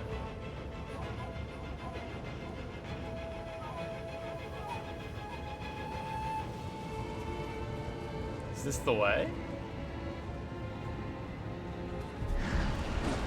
What the hell? Oh, it's a horse guy, right? Sorry, horse girl.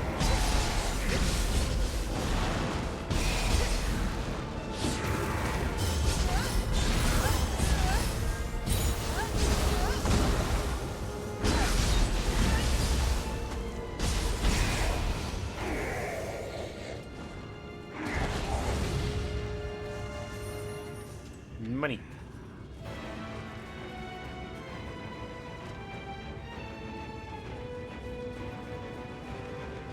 A tree, random tree in the fire.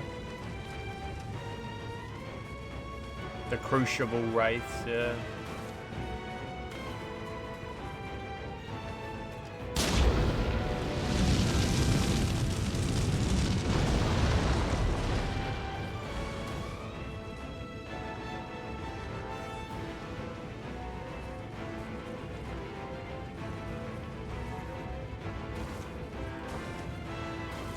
I don't think there's anything else up there, right?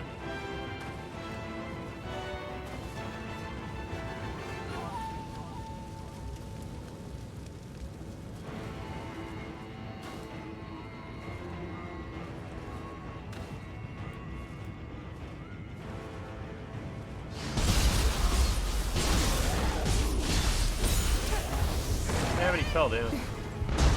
Oh, he shot me out of the air. So mean.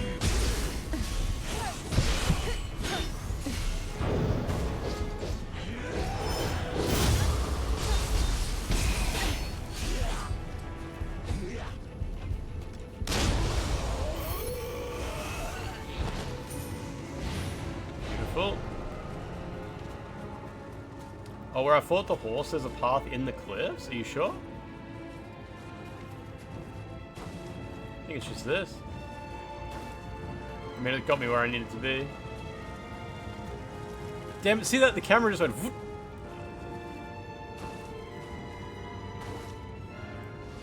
So this is how There's definitely I something died. weird about the camera. I'd hoped to witness the peaceful world you built with my own eyes. Like, I can't even move. I think it, like, collides with something. I don't know.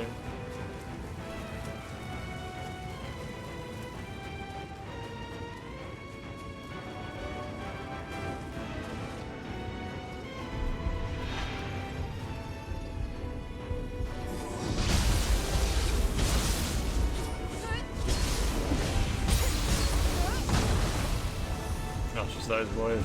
Can leave them alone.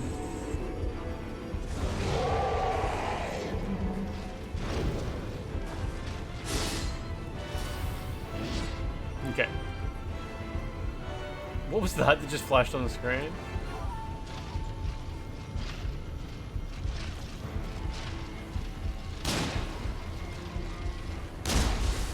Following the lava, it's funny.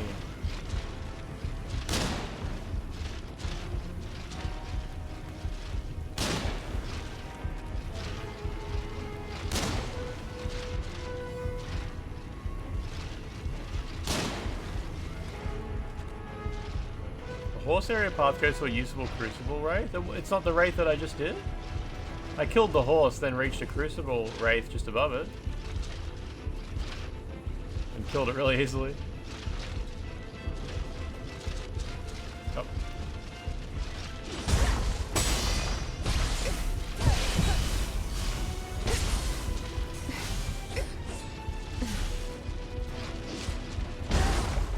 That is so much damage.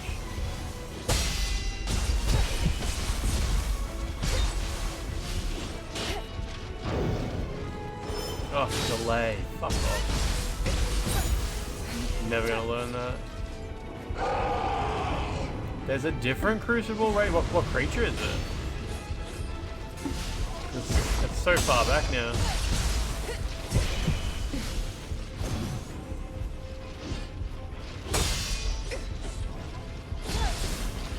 Just like, fucking hell, there we go. The Flying Flame Skull? Wow, okay, okay. So, when you say near where I fought the horse guy, like... You mean just back there? Like where the horse guy spawned out of the fog? Over here? Because there was a crucible wraith right there. And a horse guy spawned down there. Oh, maybe this path here doesn't loop back. I thought this was a loop back. Does this go somewhere else? Oh, yeah. Different area. Yeah. Cool. I thought I was like back on where I've been. Nice. Beautiful. Problem solved.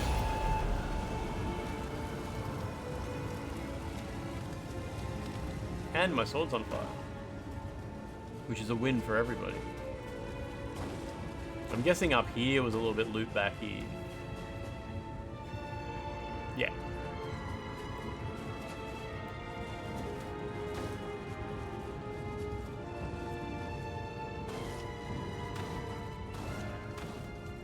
I guess there must be... Oh shit. That was close.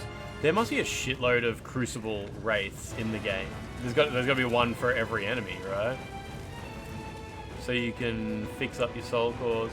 Look at that. That's so tempting to like walk along. How many people are going to see that and be like, oh, hidden path, hidden path. It could be a hidden path. I'm not risking it. I don't care. I will not come.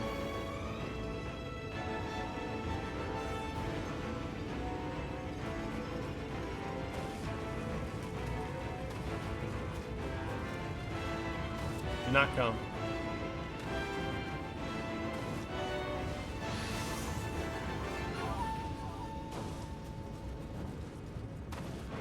Takes forever to get the Enki Soul Core enhancement. It's the main summon people use in Nioh 2. Enki. Is that to do with the big hammer?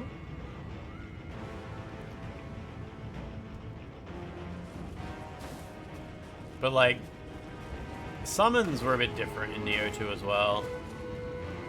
Oh, the one that throws the spear. Yep, I know that one. From Earth, that you encounter one of them very close to the start of Nioh 2.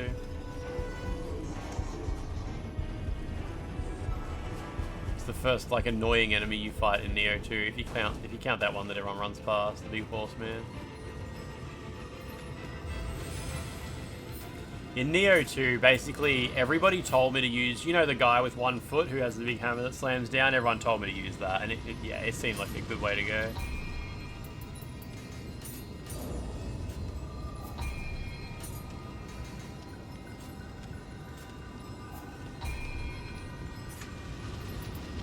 Increases the maximum weight of equipment by 10%. That's cool.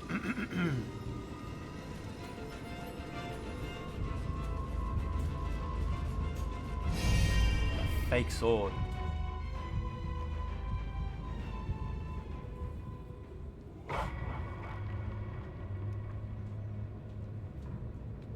Oh, there's gonna be a man on a horse. It isn't enough. Yeah. The people sustain my domain.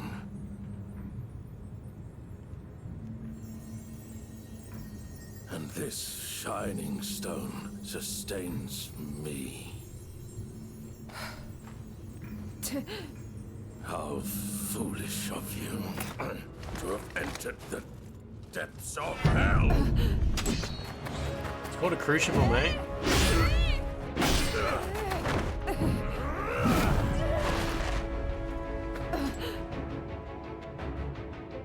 Cool, my custom character in an actual choreographed fight. It's cool. I shall devour you too. I pray you won't disappoint me. Come.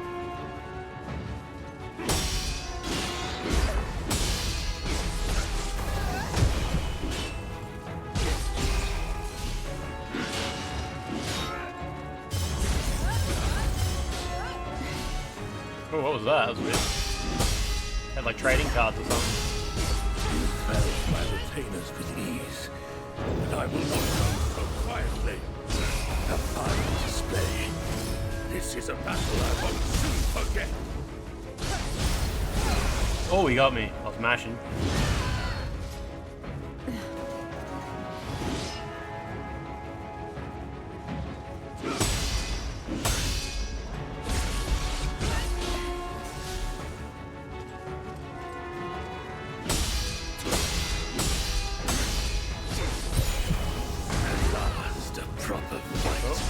Done a bit of damage. What is that? What the f— okay, you can't mash out of that.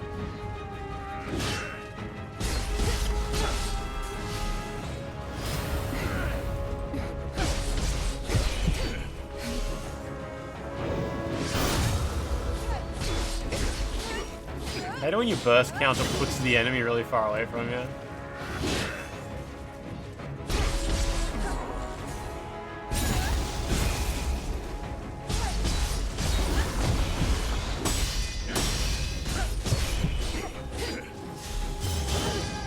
Oh, it's some kind of super parry he's got, like he gets it ready or some shit.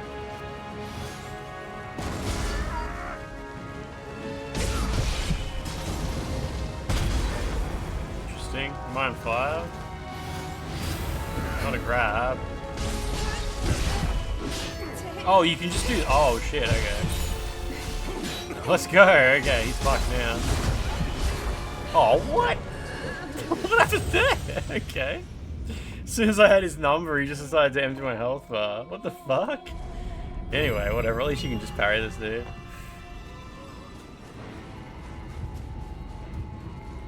Strange. I pray you won't disappoint me. Come.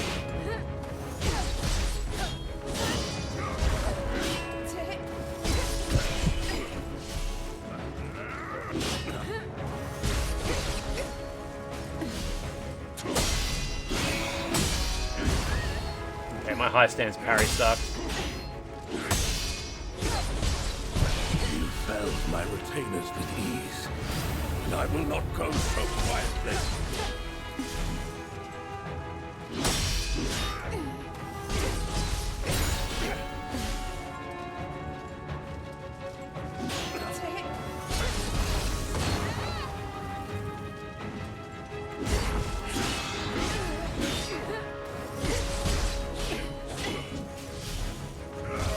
That was weird. A fine display.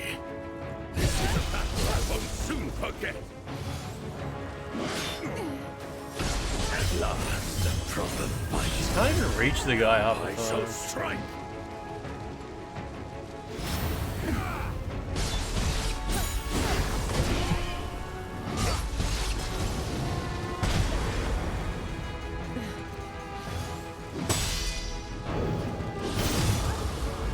Yeah, I'll try to do a burst counter. I have to like dash towards the guy. Overestimated you.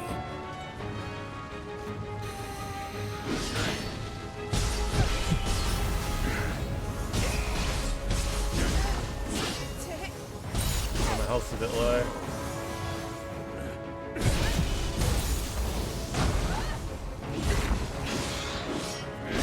He was going over my head, so none of my parries were hitting him. Poison stick, huh?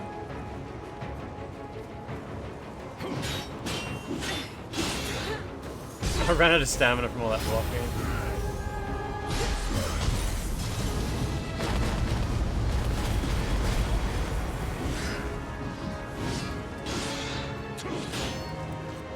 Oh, fucking, it ate my heal input. Jesus, it's alright, I got one off eventually.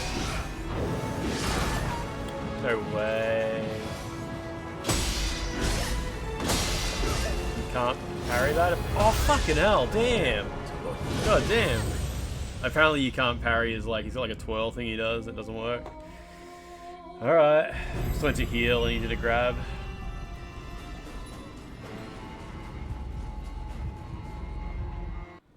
I pray. Oh, come on, do it again. Come.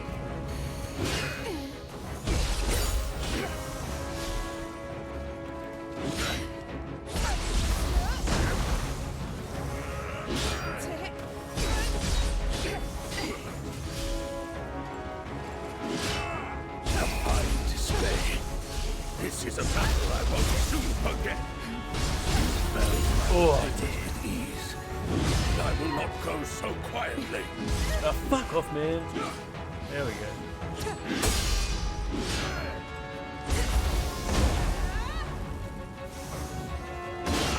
You can parry his overhead, that's fine. At last, a proper fight. Now I shall strike.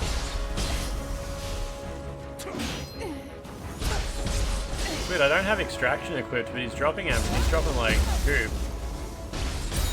So that must just be a little treat they do to make things a bit easier.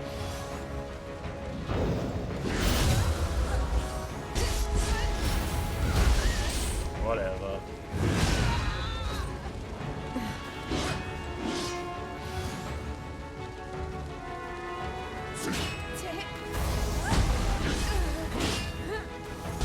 Jeez, he really does a lot of damage.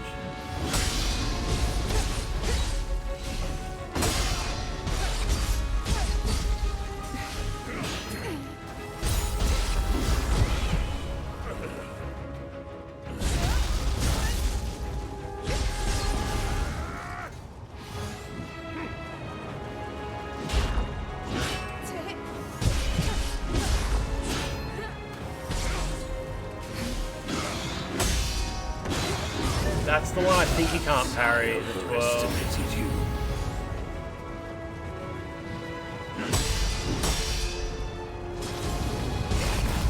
Fuck is this? Stop.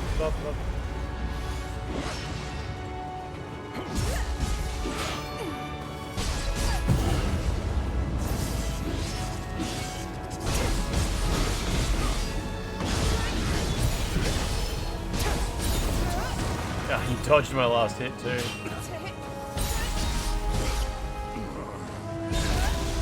Yeah, stupid man. Okay. Oh, I thought he'd get on a horse.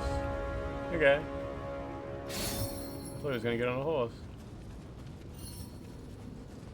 Camera did the thing again. Where it shoots up.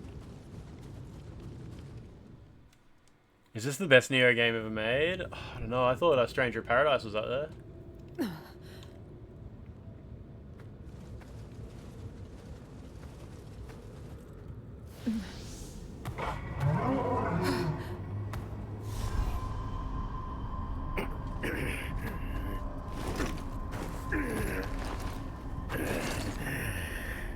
So long as this dark radiance exists, my fight will continue. Envious. That's pretty good. It wasn't particularly hard though, hey.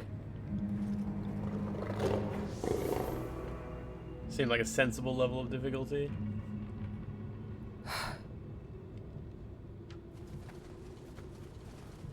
For Jack.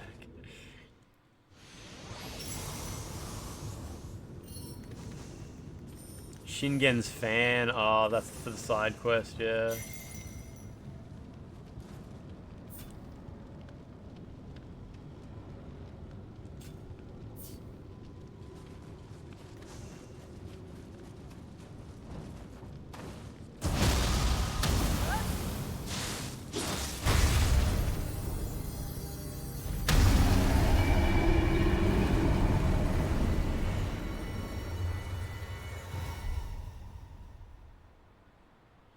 I'm glad that like a crucible showed up like that, so it's not like when you arrive in a map, the crucibles that are there are just already there. Like I'm glad like I went to a place and then that happened and I had to fix it. This is the man known as the Tiger of Kai. Soldiers will be lying in wait. Thanks to you, I still draw breath. Grandpa. But this defeat Crucible will stay with me forever.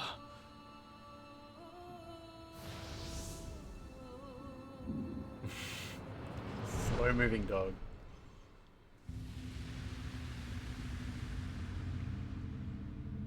Those who have joined our cause. Those who dream of a peaceful world. Where's William?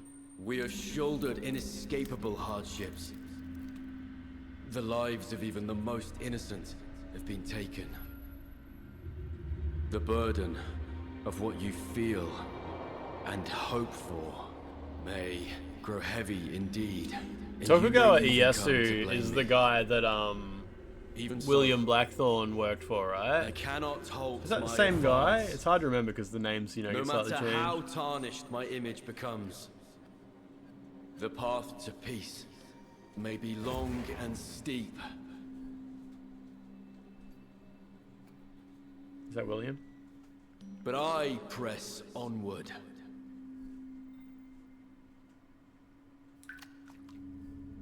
Onward. One step at a time.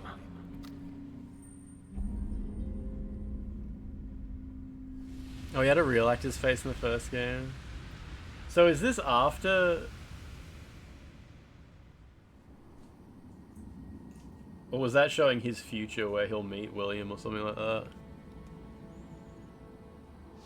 This dog's got little buildings on its back.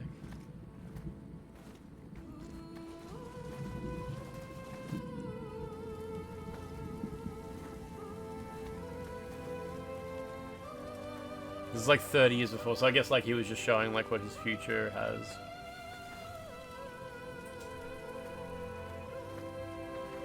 Yeah, he's the guy from Shogun. Takachio. Those with power cannot bring about peace from the wrong path. Did he fumble that line? Thus, from the wrong path. I must seize the seat of Shogun. Until then, I can ill afford to halt my advance.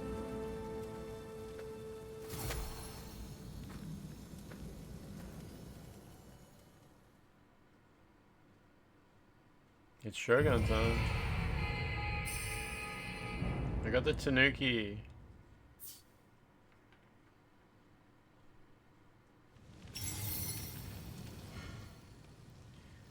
You can repel enemy burst attacks with Guardian Spirit skills. Oh. Right. You could do that in the alpha. Have I been able to do that this whole time? Because you could definitely do that in the alpha. At least I'm pretty sure. And then I completely forgot about it. Maybe...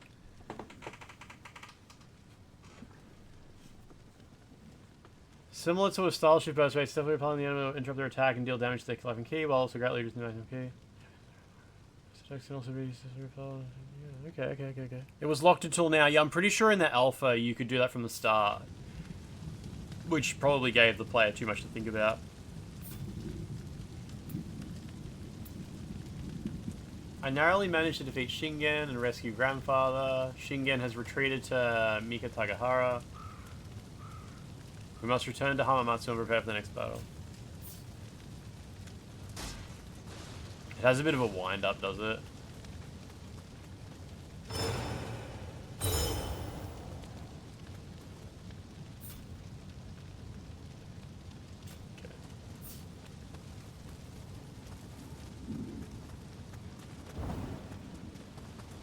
I guess it depends, yeah, The someone will be crucible has fast. been purified. But we must remain vigilant. The Crucianite is still radiating light. We should regroup as soon as possible. Please return to Hamamatsu. It's the brute burst counter, basically, yeah. So, you just do L1 plus square or L1 plus triangle? Like, you just do any of your skills? Is that okay?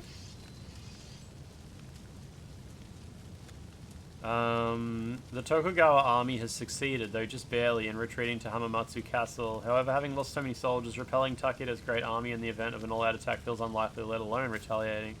Just the square one. Yeah, okay. I didn't actually know what the triangle one even... Like... Oh yeah, that one's shit. Yeah, I don't like that.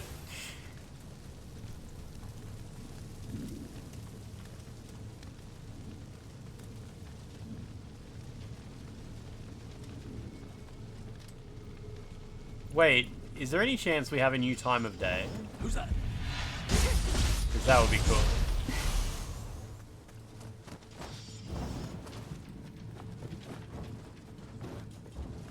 It was probably nighttime last time I was here.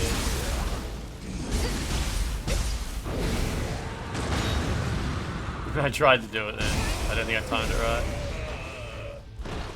This is just the level, like...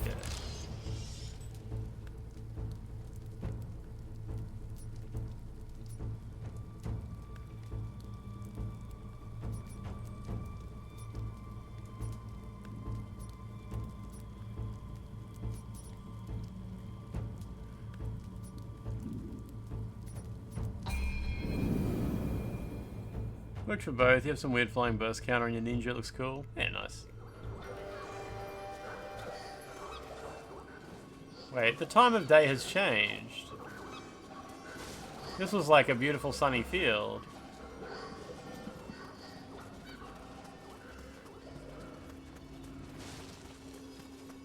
Oh wait.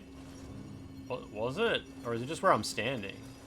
This is Lord Shingen's war fan. Incredible. I feel the compassion he felt for his people. I sense his resolve to make sacrifices to save the country. We're getting closer. All soldiers have doubts and concerns. Lord Shingen must have had something close to him that holds his deepest thoughts.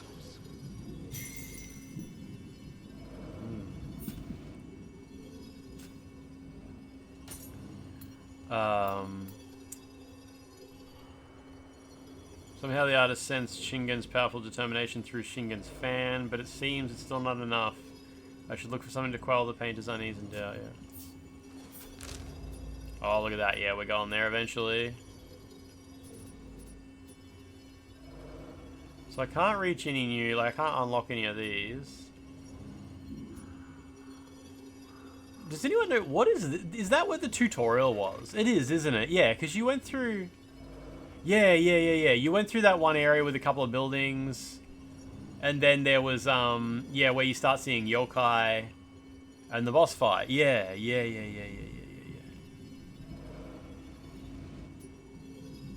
And then I guess we sailed across here to the beach. There's a chest there I never grabbed. Look at that. Tokugawa. Yeah, I'm pretty sure it was daytime when we arrived. Oh wait, I can't get that. It's locked behind that thing, yeah. Yeah, remember at the start of the game, you run over here and I don't think it's this time of day at the start. I swear it was daytime.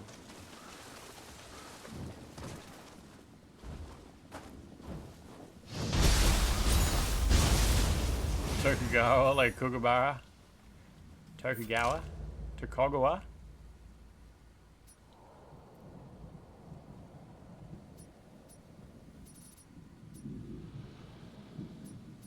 Nice. Oh, that's right, yeah, because there was the red crucible everywhere at the start, yeah. Maybe it's just because the crucible's cleared and that's just how it looks now. Forgot how red it was at the start, yeah.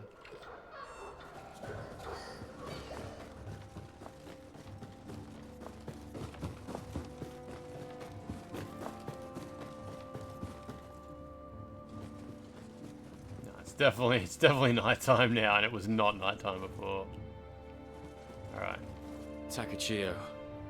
Unfortunately, we have no time to rest. Takeda's forces are on the move. Shingen's moving his army to Sagagake in the north. You may still have a headache, so that he may watch the castle. The only hope we have for victory is to aim directly for Shingen himself. But their camp is on a cliff, and it's impossible for troops or horses to attack.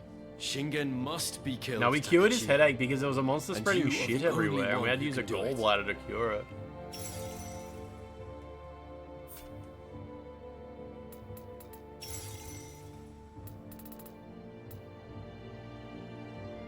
The armies moved to Saigakake immediately north.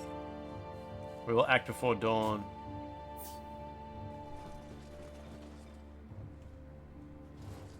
Oh, I can't aim here.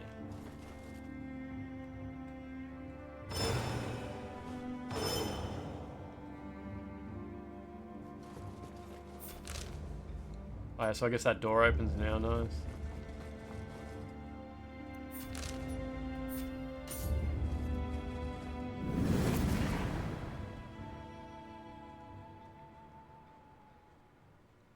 A bit of a look around here. You finished the demo last night. The last boss nearly gave you an aneurysm trying to deflect with spear.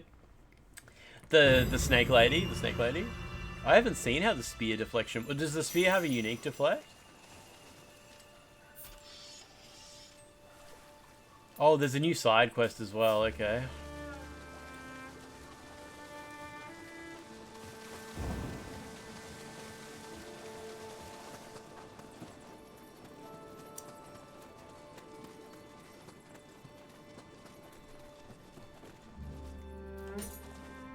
Didn't mean to do that. Yeah, I gave the Scampuss some furballs so far, yeah.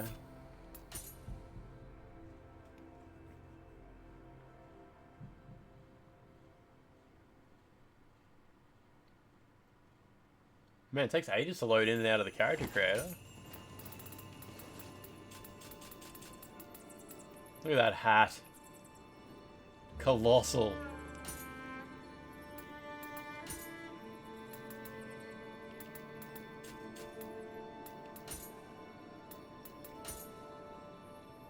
It's pretty cool.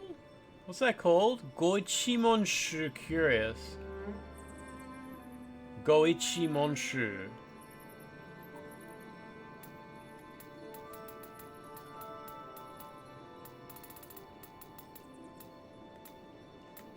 Got any matching pants? Not quite, no. I want to see what they look like.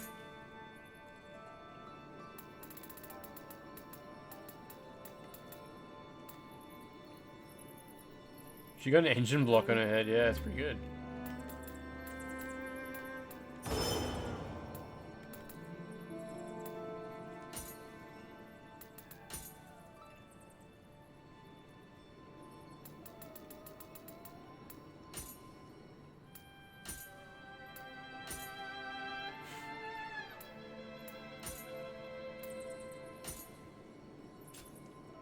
Take that off for now. Goichimonshu, pretty cool. I'll take my transmog off for a bit. I don't like, when I'm out in the field, I do want to try stuff on to see what it looks like. What the hell is this hat? Like, what is the lore?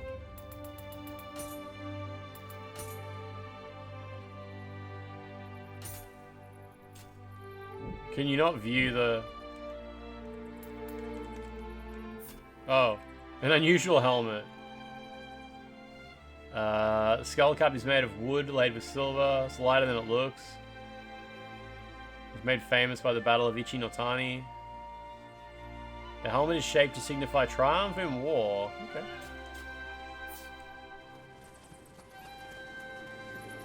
This does make me feel triumphant, yeah.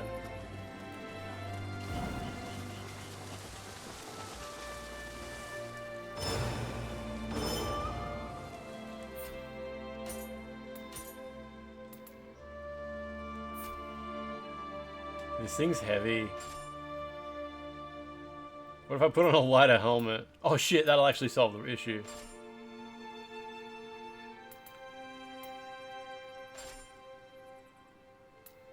Pretty cool.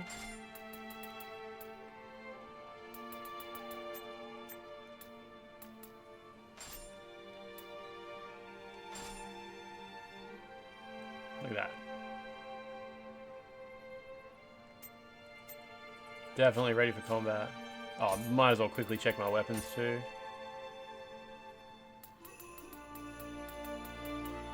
All good.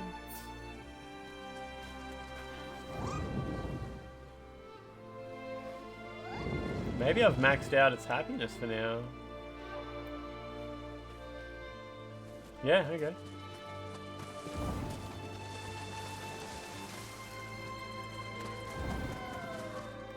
Exchange. Oh.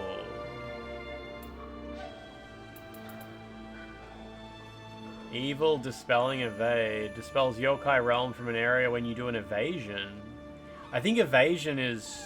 Shit, that's good. That's good. That's just press circle when an enemy attacks. Okay.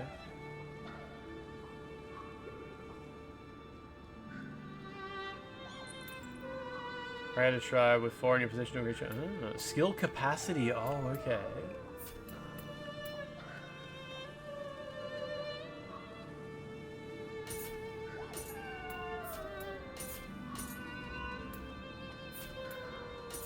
Those are good.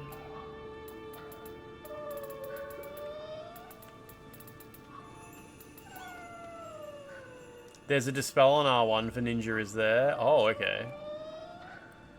Yeah, the blacksmith has a lot of dialogue. She doesn't read it out, unfortunately. I mean, it's not voiced. That was really sudden.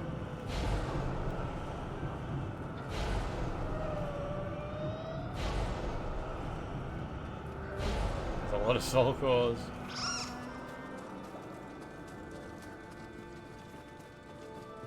How goes your mission? Right. I'm glad you came back. Hardly anyone comes around, so I can get lonely. Seem to remember there was always someone at my side before. Now, who was it? I feel like they weren't just anybody. They must have liked smithing too, since they were always with me. Surely I'll meet them again if I keep smithing.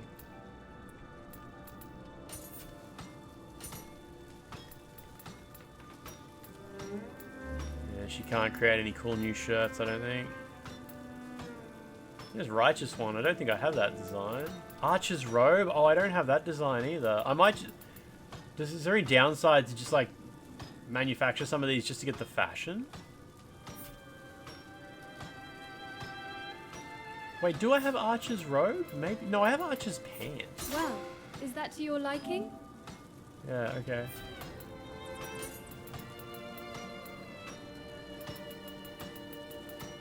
I think everything else is cool. Pretty sure I've got all those designs. She says something in Japanese. I don't know if it's a repeat line or not. Oh, she says it in English too when she... Yeah, she just says like, you know. Do come again. And like, I'm glad you came back and stuff like that.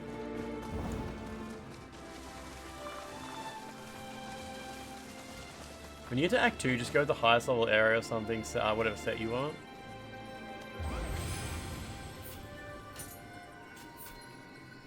That's good. Yeah, good. Okay, so skill management, ninja. Well, first of all, what have I got here? Fatal Fists, increases damage dealt by barehanded attacks. Evil Dispelling Evade, let's go. Okay, that's good, that's good. No.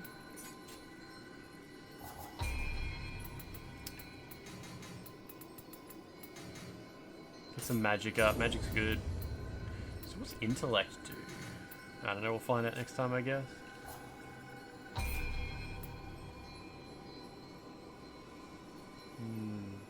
Boiling counter. Oh wait. So is boiling counter a counter, but thunderous kick is not?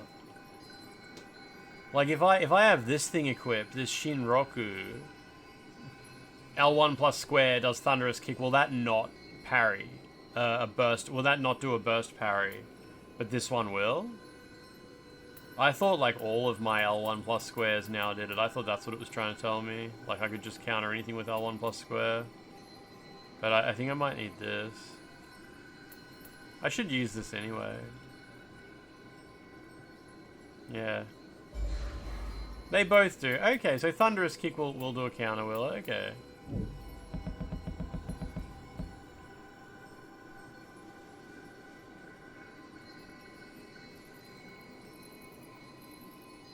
Pretty cool.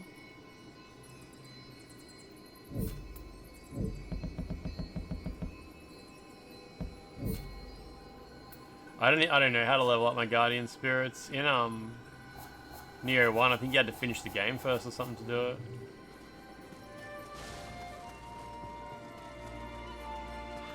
I'm not sure.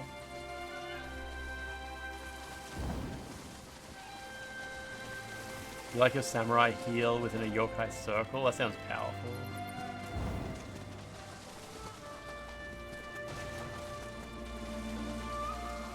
Oh yeah, I was gonna go check the fashion now. You have to do the Onmyo Adept thing, cool.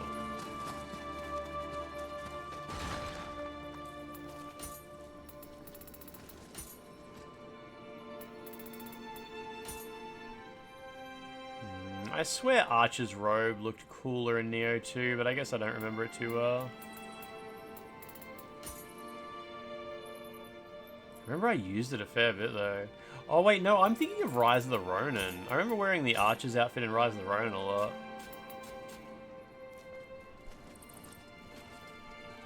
I can upgrade my weapons at some point as well, I assume, yeah. Okay.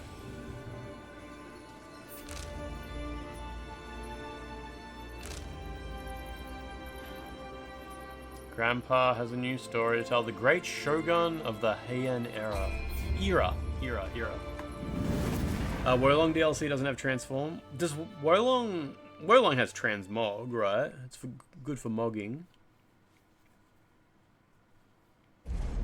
But I don't think it has transform into other characters or whatever, if that's what you meant. Anyway, I'm going to stop here. That's fine.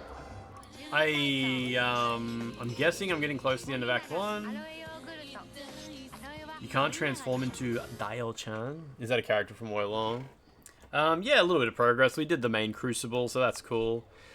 I'm glad Act 1 is a bit bigger than I expected. I thought like it would be well and truly over by now. So, and Act 2 I'm guessing is way bigger. Maybe. Let me remember to turn this off though. Yeah, there we go. So we've got to get through tomorrow's stream, and then there'll be a state of play. And the state of play will easy carry us to the weekend. Easy carry. Act 2 just has like a good sense of progression, and Act 3 is big. Excellent. Let's... waiting for my screen to come back. Thank you. See who we could maybe raid? Suggested collabs? Interesting. Nat's like at the very end of the game. I might not raid her. I might not raid Nat. Just because she's literally at the end of the game. We'll let her finish the game and then we can pick up where she left off. Looking down the bottom here at the low viewer count stream. Who's down here? Could raid Peeve TV. That'd be so good. I will never raid Peeve TV. Have a look here. Man, everybody is further in Nioh than me. Oh wait, this isn't. No. Here we go. Liv is a little bit. Liv is still in Act 1. Yeah. We can raid her. That's fine. All good.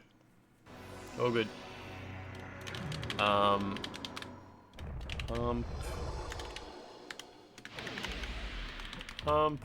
Day. Raid. Bald. Friend zone. That'll do. I'll do a raid message. There we go.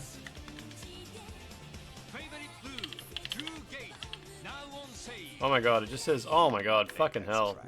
Fuck, I hate this UI. I'm gonna uninstall 7TV because of how much it fucks with copy and pasting in the chat box. I just wanted to write Hump Day Raid. Humanity's not allowed to raid Peeve TV since those messages. Oh, I know. I know all about that. There we go. Hump Day Raid. That's plenty. 7TV wouldn't let me write any more than that. I gotta click on this link that Lachlan posted as well because I need to see that video. Who's it uploaded by? Is it Boomstick Gaming? Nah, it's Rage Gaming Videos. Okay. Anyway, I'm gonna go to bed. State of play in like a little while. We'll be alright. It's worth it for Bloodborne. It'll be worth it for Bloodborne Remaster. Look at the title of the clip. Oh shit. Anyway, I will talk to you tomorrow.